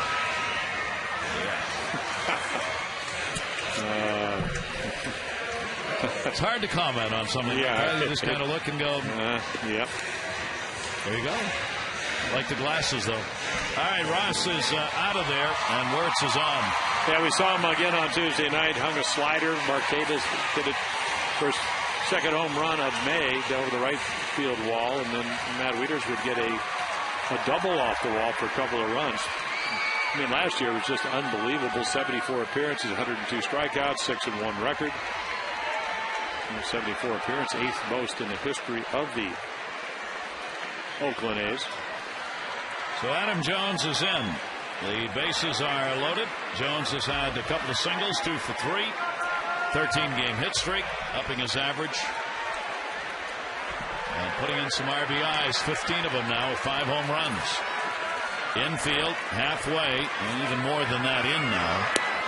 And he goes after that pitch away by Wirtz for strike one. Only one down. Well, that's your slider, and that's one of his better pitches. And he didn't have it the other night.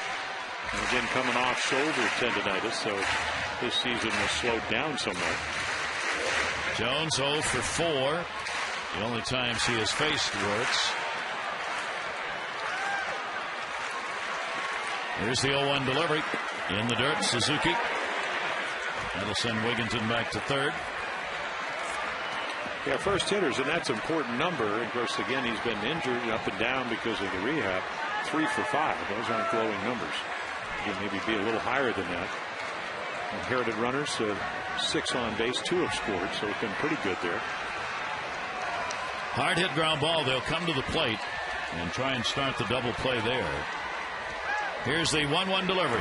Jones again, a cut on that hard slider down and away, and a 1-ball, 2-strike count. Well, the slider does slide, and it has good tilt. If you get on top of it, it looks like a fastball once it slide away. And that's your true slider. It's not big. It's not like a slurve. I mean, you don't pick up the spin either. That's what makes it so difficult to hit. A good slider has such a tight spin, it looks like a fastball. 1-2.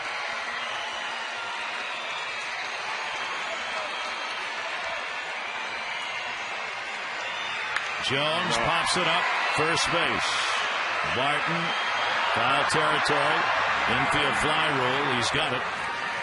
Wigginton will come down the line a bit, but he'll go back. Jones retired, and there's a big second out. Yeah, well, you can get an idea right here. There's your slider.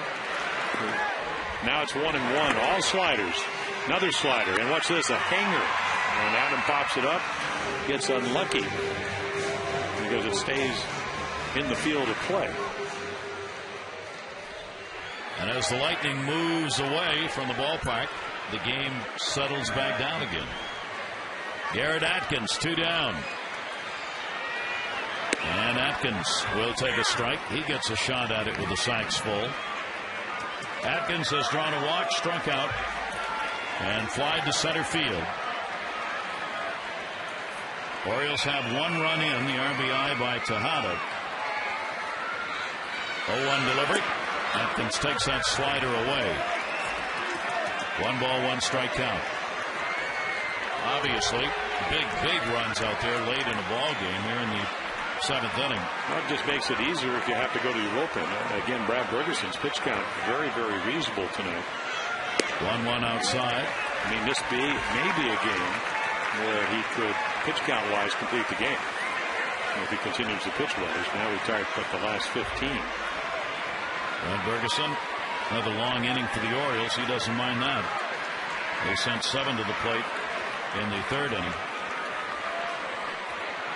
7 to the plate so far in this inning. Well, what you'd like to do is that when the count runs in Atkins' favor at 3-1, you got to figure he's going to get a fastball. And Michael Wirtz hasn't thrown too many, but you want to get to a point where you get enough runs where if a guy gets on, the tying run doesn't come to the plate. So those add-on runs can be huge. So Atkins, the hitter's count, no place to put him. 3-1. 2 down.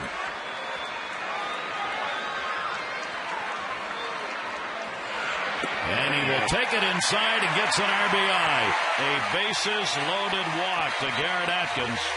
Ty Wigginton will score. Second run of the inning.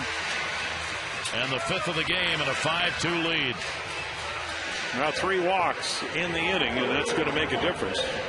Didn't want to throw a fastball and just could not execute the slider. The Orioles will take that. These runs charged to Tyson Ross. Bases remain loaded. Here's Lou Montanez, who got the go-ahead RBI and a comebacker to the mound his last time up. He is 0 for 3 in the ballgame. The A's bullpen here in the 7th inning, and Tyson Ross and Michael Wirtz so far struggling. 1-0 pitch, slider on the outside corner for a strike, and it's 1-1. There is Ross. He's still responsible for the 2 lead runners to Hodder and Wieters.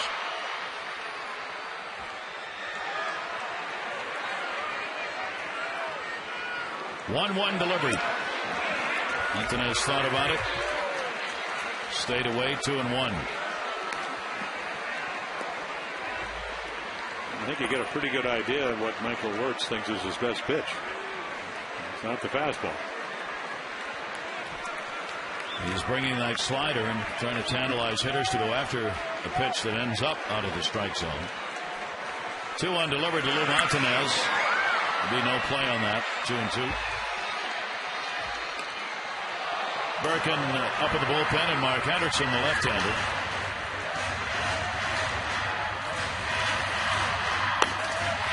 Orioles looking for some put-away runs right here on a base hit. 5-2 lead. Lost the ball game last night, scoring only 1 run, 6-1. Won the opener 5-1. 2-2 delivery. Montanez will go down swinging. So Wirtz able to get the strikeout, but the Orioles able to get 2 runs here in the 7th, and they extend their lead to 5-2.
And for Julio Lugo, some good defensive plays. He's been on 3 times with a couple of hits. Text in your vote, A, B, or C, to 518-62. At Camden Yards, the Orioles. Brian Bergeson goes to work here in the 8th inning. Rosales, Ellis, and then the top of the order, Davis, are due up. Rosales flied out last time up, 0 for 2 in the ball game, and he was grounded out. Yeah, only 81 pitches. So the only other complete game was against Atlanta, June 14th last year for Brad Bergeson. 14 in a row have been retired by Bergeson. since that double play we keep talking about in the third inning. Nobody has reached base for the A's. The 2-run homer by Gross came in the second. 1 ball, 1 strike count. Ferguson will get a chopper. It'll go foul and go ahead on the count here, 1-2. This is the play that right now changed the ballgame. Third inning, two walks. The ground ball, Lugo looked, got the out at first. Now you got a tag play, but a runner at third. They made the play to get the out on the tag made by Wieters and the throw by Turris, with Lugo directing traffic out there while that rundown was going on. It was just an all-around good play. You know, you practice that play in spring training, and again, you usually don't do it when you have Roger Davis with all that speed at third base.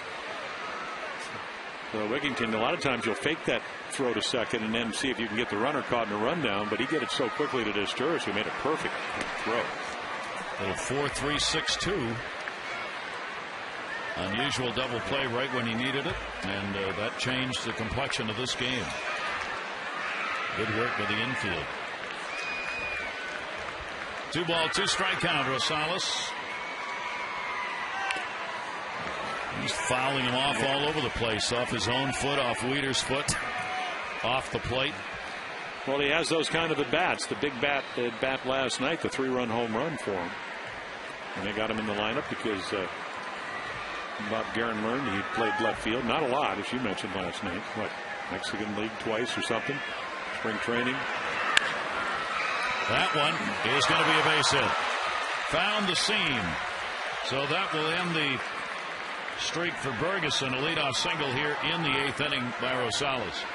Vote for your favorite O's for the All-Star game at Orioles.com, and you could win a Vote Orioles VIP Experience All-Star Sweepstakes. One lucky winner is going to get 4 tickets to an upcoming game, parking, on-field passes, and a meet and greet with the All-Stars, plus a personalized All-Star game batting practice jersey. You can go to Orioles.com/All-Star for complete details. Mark Ellis now. Ellis 0 for 2. Couple of pop-outs. He'll take that for a strike. Ellis desperately needing to get a hit now. He's 0 for 16 since coming off the DL. Brad Bergeson had just 88 pitches so far tonight. And Ellis will foul it back. Bergeson gets ahead of him, 2 strikes. Yeah, it's a good matchup for Brad because Mark Ellis against the Orioles, and he's always had good numbers. He's a high ball hitter. So you got a low ball pitcher, high ball hitter. He prefers something up in the zone.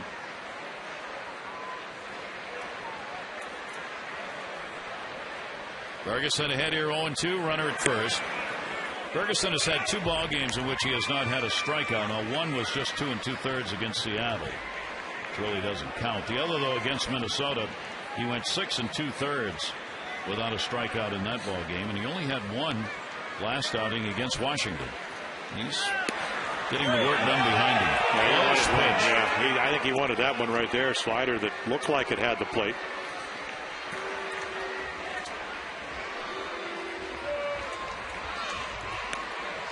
The only place it could have been is low. 2 ball, 2 strike count. Lead at first. Rosales not going anywhere. And again, fouled off by Ellis.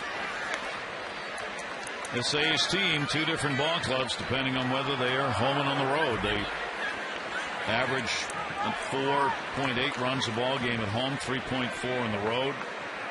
268 average at home, 234 on the road. ERA's 2.7 at home, 5.4 on the road.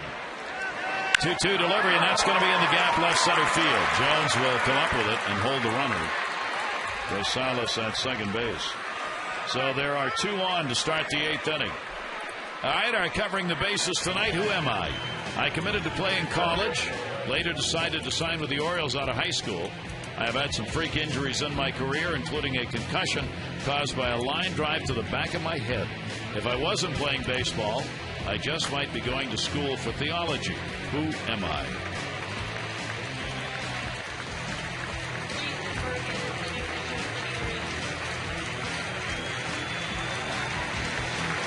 And there he is. Brad Bergeson, who's going to be coming out of the ball game, but a fine job for Bergeson, who's got a chance to win his 4th.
their chance to win. Birkin on. Yeah, last time we saw him as a long reliever down in Texas, and he pitched well. In fact, he's pitched well all year long. Gets lefties out about as well as anybody. But righties a little bit more of a struggle. They're hitting 333, 17 for 51, where left-handed hitters 194. So he comes in, usually doesn't assume this role.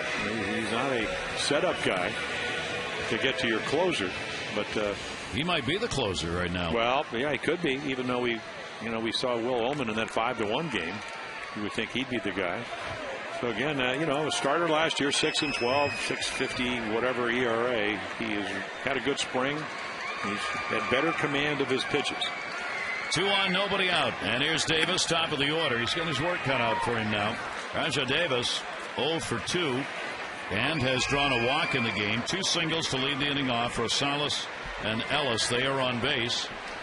4 hits in the ball game for the A's. Off Ferguson. That one down the line in right field. Montanez will give chase and not have a play. Well, you made a very cogent remark when you talked about when the Lightning looked like the storm was imminent, that Oakland got away from having the at-bats they had in the first 2 games. And now all of a sudden they had 2 great at-bats off Ferguson. Rosales, he hit a slider after about 7 pitches. Ellis, we told you, as a high ball hitter, he fought off the ones down and then hit one into center field. So you never know. They're a little more focused than earlier on. Yeah. 1-1 delivery on the way, and that's going to be taken inside. So Jason Birkin coming on with the runners on here. That outing Jim was talking about against Texas, that 4 1/3 inning outing, his second longest of the season. And that'll be punched in the air to right center. Montanez is over, and he's got it. Davis retired for the first out here in the 8th inning. Well, you need to get another 5 of them. You got 6 to go. They get 27, so it's important to get it out, and they're able to do that. That'll bring the number 2 hitter, Barton, up to the plate, and that will bring Dave Tremblay out. Well, this is not about the numbers. This is about a veteran versus a second-year pitcher, because Birkin gets lefties out a lot better than Hendrickson does. But he's going to match up, even though the numbers don't support it. So Birkin comes on. He will work just a third of an inning and get the out. And Mark Hendrickson, the left-hander, will be coming in with Ryan Sweeney due up, or Barton up, really.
And Mark Hendrickson's now on the mound.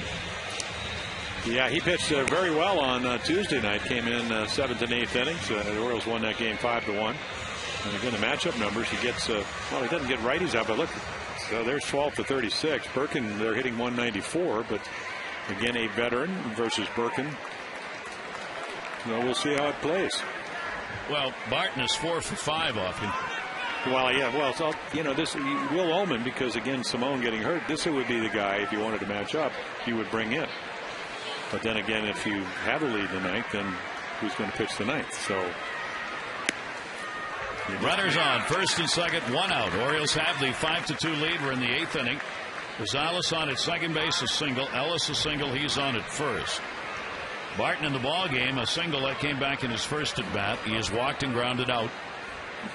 And Mark Hendrickson trying to get a ground ball here and finish the inning right here. That will be taken down low for a ball. 1-1 strike count on Barton. And I think one of the reasons that Hendrickson is not that dominant against lefties, not a matchup guy, is because he is 6'9", but he throws right over the top, so there's not a lot of deception. Doesn't mean he can't get lefties out. He can't. 1-1 delivery off speed, and he wanted that call and didn't get it, and the count goes to 2-1.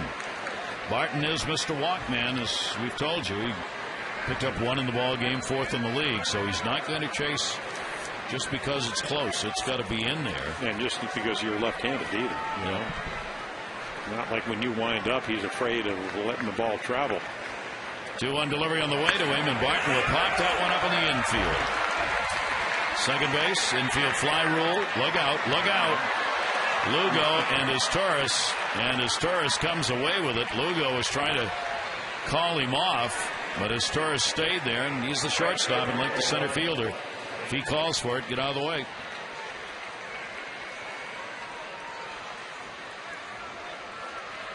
Oh, yeah. That had disaster written all over it.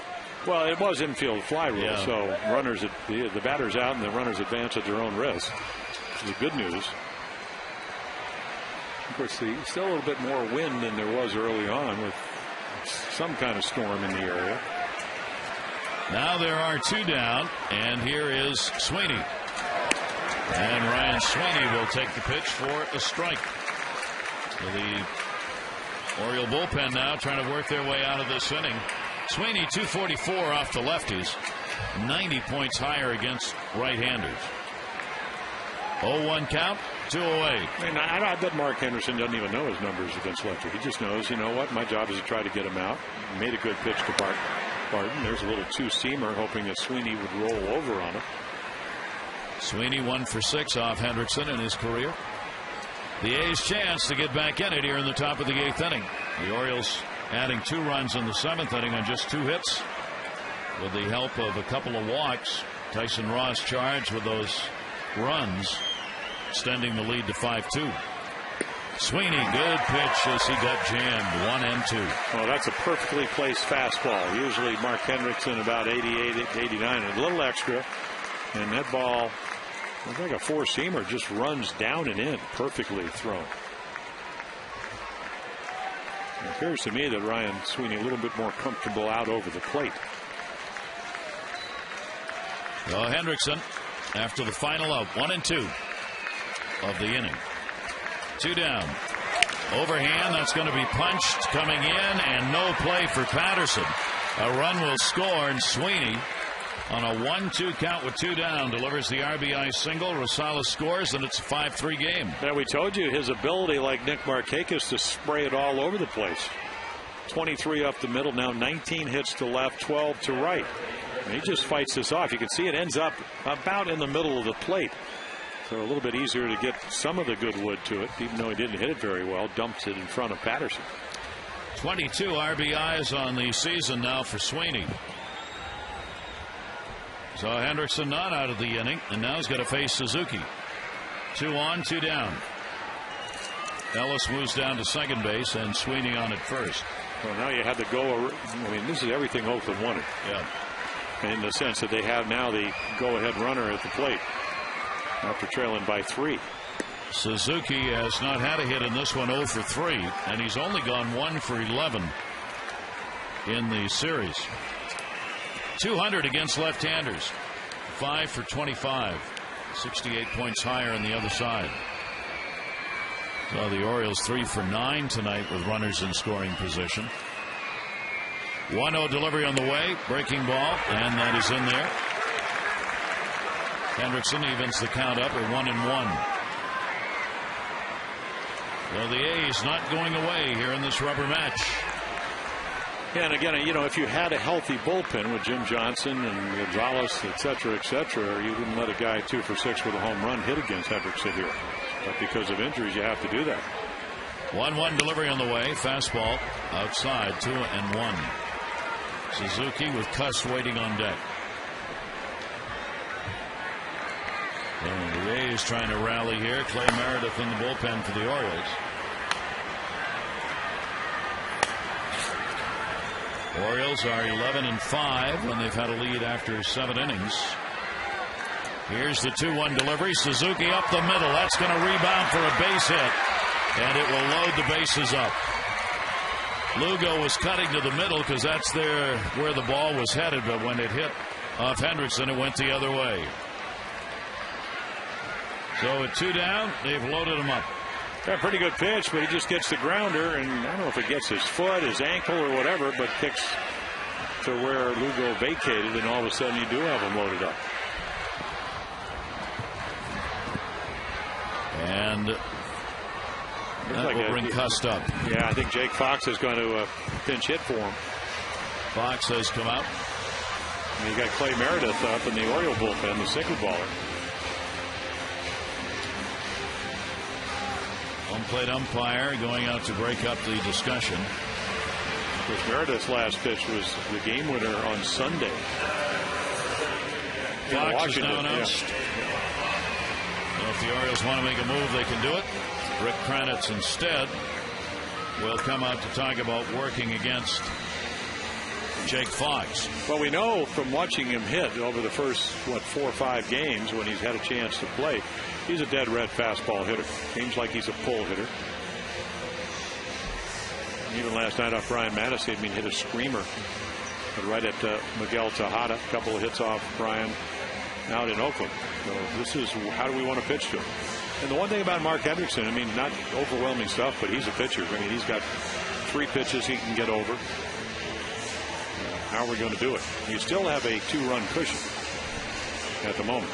Fox has had a tough offensive start. He's sitting only 192 overall and hasn't varied much. 227 off lefties, 147 off right-handers. But he's got the bases loaded here.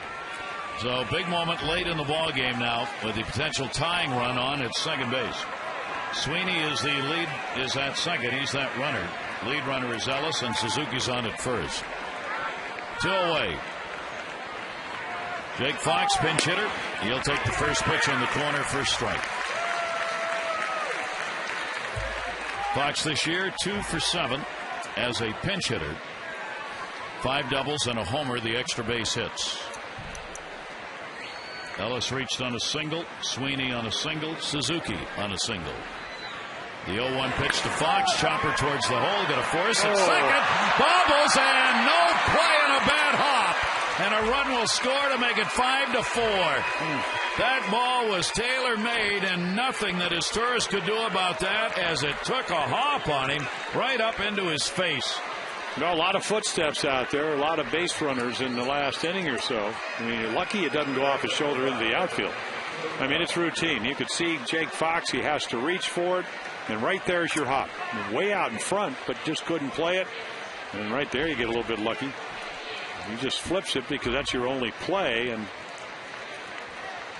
it is a 1-run game. It is a single and an RBI for Fox. And Hendrickson is coming out of the ball game. So the wheel turning slowly here in the 8th. 2 runs in.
Kuzminoff is coming on to face Meredith with the bases loaded. So you know he's got to know him because they were teammates down in San Diego. But you still got to be able to hit the sinker. 2 runs in, and believe it or not, Brad Bergeson is charged with the 2 runs. He did pitch in this inning. And the pitch is outside. Bases loaded, 2 down. So Bergeson 4 runs, 4 hits over 7+. He walked 3 and struck out none. Very interested spectator right there. Now Clay Meredith trying to get the final out. That ball's in the gap to left center field. Sweeney will score. Suzuki will score. Fox is being waved home. The relay throw. It'll come to the plate. Not in time. A bases clearing double for Kuzminoff and a 7-5 Oakland lead. Well, high ball hitter gets high ball and hits it. I mean, this is why it is so difficult to come in and if you're a sinker baller, make the ball sink. You can see the ball belt high and he finds a gap, and by the time Adam Jones gets to it, I mean, hit the cutoff man. They got a double cutoff man. There's your throw on 1 hop, but just not in time. Well, there's the big hit of the ball game for the moment. And now Gross is going to be walked intentionally as the A's have batted around here in the 8th inning. Well, the Orioles got their first run on an error by Kuzminoff, and right here wasn't an error, it was a bad hop. And that gets Kuzminoff to the plate. Meredith doesn't make the pitch that he wanted to make. Of course, that's part of the game. I mean, if you either make it or you don't. Sometimes he does it, and they get the double. Kuzminoff, 24 RBIs. And for the O's, Brad Bergeson, non-decision. Mark Hendricks in charge with 3 runs on 3 hits in a third of an inning. Is now the Orioles pitcher of record. And Michael Wirtz is the pitcher of record for the A's. So a very big 8th inning. It started by Rosales picking up a single off Brad Bergeson and would come around to score the first run in what is now a 5-run 8th inning. Runners on at first and second base. What a disappointment for Bergeson, who came out of the ball game. When he came out, it allowed only a couple of runs on 4 hits. And 2 of those hits came to the last 2 batters he faced. Well, what got him out of the game was, it was a very long 7th inning when the Orioles put 2 on the board. Pitch count wasn't the case, but it was a tough at bats by Rosales and Ellis. He goes to second base. Lugo is there, and they will get the force out at second. But not before the damage is done. As a result of this inning, we will go to the bottom half of the 8th, and the A's on top.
Two hits The Orioles were putting the runs up. Lugo coming across right there in the 7th inning when the Orioles added a couple of runs.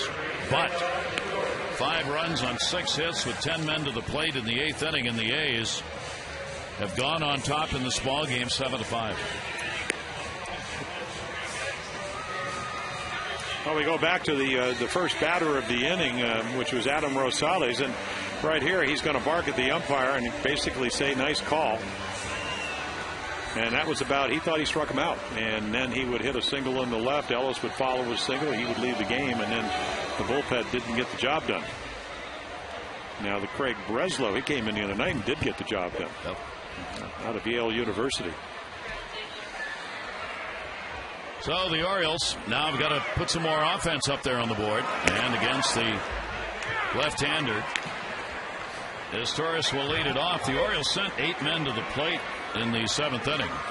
Craig Breslow, the lefty, working to his Torres, who is single, 1 for 3, takes that to center. Raja Davis is there and puts it away.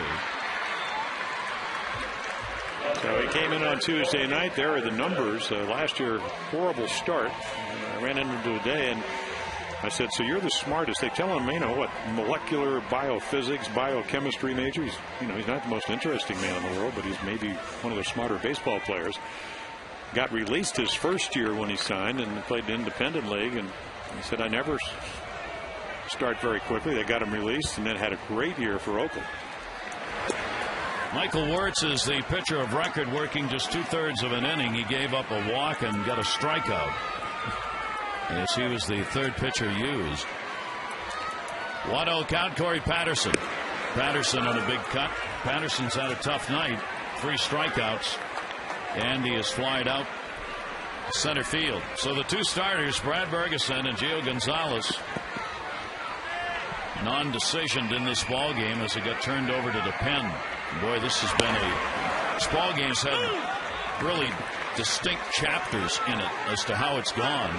The A's starting out early with that home run by Gross, and Bergeson getting upset because of the discussion about whether his foot was on the pitching slab. Swung out and missed. Then the Orioles got the big double play in the 3rd, and he settled down and retired 14 in a row. And the Orioles kept putting up runs, including the 7th inning where they added a couple, and then along came the 8th. And really, after the weather had kind of cleared out a little bit and the lightning and thunder stopped, guys stopped swinging at first pitches and started to concentrate again. And the A's came up with a 5-run 8th inning. So the Orioles will try and match a little of that here late in the ball game. Well, you know that's going to be the MO of all the clubs they face because of all the injuries in their bullpen. Simone would have been their closer. Oldman probably would have been in that inning. Jimmy Johnson, but they're gone. So you got to make the best of it, and that's going to be difficult to do. Lugo will take the pitch. It is in there for a strike. 2 down, nobody on. 1 ball, 1 strike count. Well, I once saw Davey Leonard he met Earl Weaver when he came out to take him out in Rochester at the line and said, "No, that's it." Earl kept walking, of course. But when your pitch count's low and you commanded your stuff, well, you're just going to have to prove when the bullpen's struggling because of injuries. You want to stay out there a little longer. That is an option. Yep. 2 ball, 1 strike count from Breslow. And that'll be to right field, Sweeney. And Breslow comes on and does exactly what he needed to do as he got a quick bottom of the 8th inning. We go to the 9th. Rubber match of this 3-game set. The A's on top.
stay on.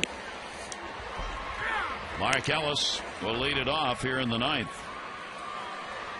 It'll be 9-1-2 in the order. Ellis had a single to help out in that 8th inning. He's 1 for 3 in the ball game, and that base hit got him out of an 0 for 16. His first hit since coming off the DL. Well, the A's second baseman feeling a lot better. Well, it got Ferguson out of the game, which the A's were happy about the way he was pitching. A 1-ball, 2-strike count on him. Davis and Barton will follow. The Orioles getting, of course, that last at bat here in the 9th inning. So Meredith will try and keep this at a 7-5 ball game. Each team 8 hits.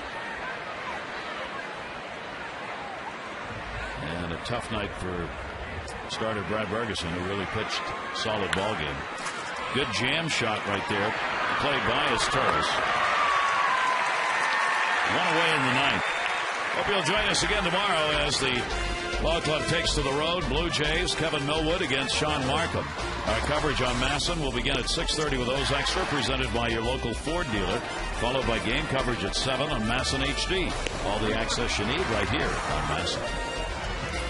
Blue Jays, good offensive ball club. It'll be a test for the Orioles staff. And look at Markham. I mean, he's coming off elbow problems, so he's pitched very well, able to get out there again. The master of movement. Kevin Millwood's going, am I ever going to see anybody who's got a record? He's the Rodney Dangerfield of pitchers. I'm telling you, never gets any respect or runs. I said, you got my respect if that means anything. He said, well, it does, but I'd rather get runs. I said, I don't blame you. Yeah. Well, you just never know. You go up there, you'll take your chances. Yeah, I mean, Millwood's pitched well enough to 3 or 4 wins. At least. At least. Well, he's about 2 2/3 innings from leading the league in innings pitched. And he has not had any game, none, 0, zilch games where he could relax, where he could just make a mistake and it didn't mean something. It's been that kind of season. The Orioles this season, from the 7th inning on, have been outscored 84-61. That's a bit about the pen. And Oakland adding to it. Davis, Tejada's got a long throw, and that big arm comes in mighty handy. 2 away. Raja Davis retired. He's had an 0 for 4. Barton coming up, single his first time up. Since then, a walk, ground out, and a pop out. And Dave Tremblay is on his way to the mound and is going to go to the bullpen again. The left-hander Castillo, with 2 down here in the 9th, will be coming on for Clay Meredith. And Meredith out of there with 2 away in the 9th inning. 7-5, Oakland on top.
Alberto Castillo.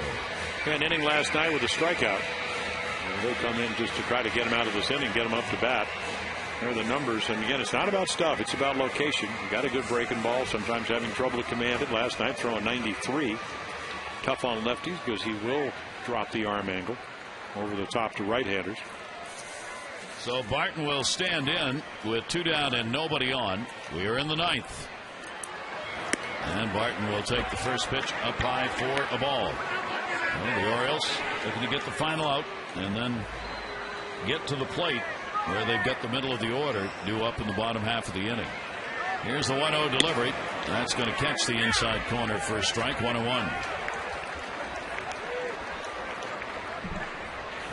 Castillo up for the 3rd time this season with the Orioles. 1-1 delivery. Sidearm to short. It's Torres. And a 1-2-3. We go to the bottom half of the 9th inning. Ty Wigginton will be looking to lead it off. Tejada and Wieters to follow.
Last year, Andrew Bailey. Yeah, he's their closer, 8 out of 10. I mean, a power guy. He's got a cutter, big curveball.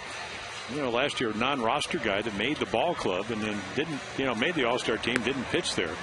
But very big, 6'3", 240-ish. Again, you know, he doesn't walk a lot of guys. He throws a lot of strikes trying to protect a 2-run lead. Bailey has made one appearance against the Orioles back in April. He worked an inning, giving up a hit, picked up a save. He's been very tough. 143 left-handed hitters against him, 235 for the right-handers, jumping all the way from Double-A to the majors and Rookie of the Year. I mean, you talk about coming out of nowhere. Well, he got an opportunity. You know, he didn't become the closer until May, but he was a starting pitcher for most of his minor league days.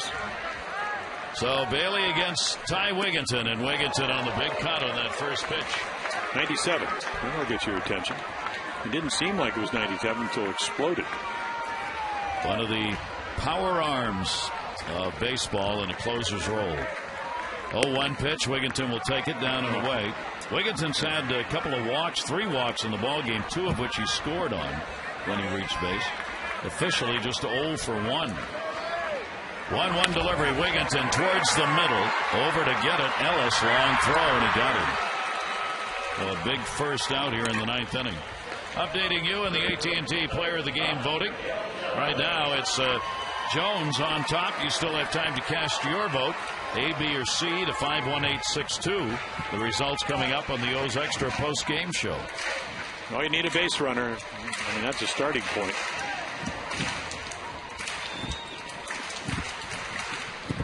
This will be Miguel Tejada, RBI single, RBI in the fielder's choice. Officially 1 for 4. He's had 1 hit and 10 at-bats in this series.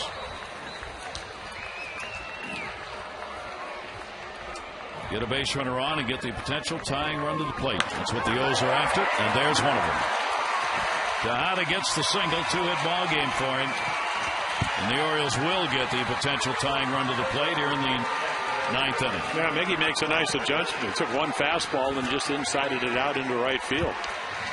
You know, a lot of hitters will tell you it's not what it says up on the radar reading. It's Bobby Abreu, probably the best guy. What's it like out of your hand? And Miggy's one of those guys. A lot of letters there for Wieters tonight. RBI single hit by a pitch. Watt stands in now against Bailey with a 1 strike count and 1 down. Orioles will get Will Ullman ready in the bullpen just in case, hoping the Orioles at least can get it tied. Bailey really jammed him on a 2-strike count. Well, that was that cut fastball. Just kind of, you cut it, a little more pressure in the middle finger, and it just slides a little bit. But again, the spin, that's what Mariano Rivera has made a living on. I haven't seen a curveball yet. 0-2 delivery. Just missed the outside corner with that. Well, you can get an idea that this kid's got pretty good stuff, but also a pretty good idea where Suzuki goes. That's where the ball goes. Bailey on for the 19th time this season. There's the hook, but it's way outside. Missed. Yep. Trying to get him to go after it. Well, for Matt Wieters, again, very, very long arms, 36, 37 inches long. So the ability to take balls up and away, and it's hard to tell how the wind's blowing tonight, but a lot of his home runs back most of them to the opposite field. 2 ball, 2-strike count. Tejada off first base. Bailey's delivery to Wieters, and that's going to be a foul ball. There's another, again, a cut fastball that breaks the bat. Wieters will get some noodle lumber. Orioles trying to mount a rally. They have already lost, as I mentioned, 5 games where they've had a lead after 7. That is a lot of games in Major League Baseball. Generally, teams that are winning teams will lose 4 or 5 in a whole season where you have a lead after 7. Well, you'd like to have people step up, but they just haven't been able to do that. But again, when you have the injuries, you lose the back end of your bullpen. It's sometimes guys are playing and pitching out of position. It's hard to be as successful as you'd like. And Wieters will take that on the inside out. Davis using his speed and not going to get it. Wieters will get the bloop single into center. Tejada will go to second base. And the Orioles now get the potential winning run to the plate in Adam Jones. Well, Matt's gone through about 3 bats tonight. I mean, he got an RBI single to second run up the middle, hitting right-handed. And there's that cutter. You could just see at 96. So it's all over the trademark of the bat, but just finds a safe haven in front of Davis. So he'll come out because they will put a little bit more speed. Scott Moore comes in. There's your tying run at first. 2 on and only 1 away. Trying to get to Bailey and get the blown save and get a win. Adam Jones has singled twice, 2 for 4. 1 down. In the air, right field. Sweeney. That ball was blown in. And there are 2 away as Jones is retired on the fly ball out. And that will bring up Garrett Atkins. So the Orioles down to their final out here as the A's try and take 2 out of 3 in this series if they can get the victory here. Bailey lifetime has 3 saves in 4 games against the Orioles, including the one he picked up in his only appearance against them this year. Atkins will take the slider for a strike. First home run as an Oriole. Garrett Atkins drove it out of the yard in the ball game last night. Atkins got it in the 3rd inning, a solo shot. Here's the 0-1 delivery to him, and that'll be down low. Yeah, I don't think he's going to get a softie tonight, though. That curveball about 76 miles per hour. It looks like Bailey, who's thrown 97, and then the cutter's in the mid-90s. I would imagine he'd have to hit something a little bit harder. Atkins' RBI came in a bases-loaded walk in the 7th inning. And there's another cutter that stays hot. It acts like a slider. I mean, it's got a pretty good break. A 2-ball, 1 strike count. Michael Wirtz waiting to see if he gets the win. It would be his second of the year if he can get it. And Hendrickson of the Orioles, pitcher of record for them, would be 1-3. But the game not over yet. 2-1 delivery. Atkins will take it outside, and he's got a hit. And a hitter's count at 3-1 with 2 down.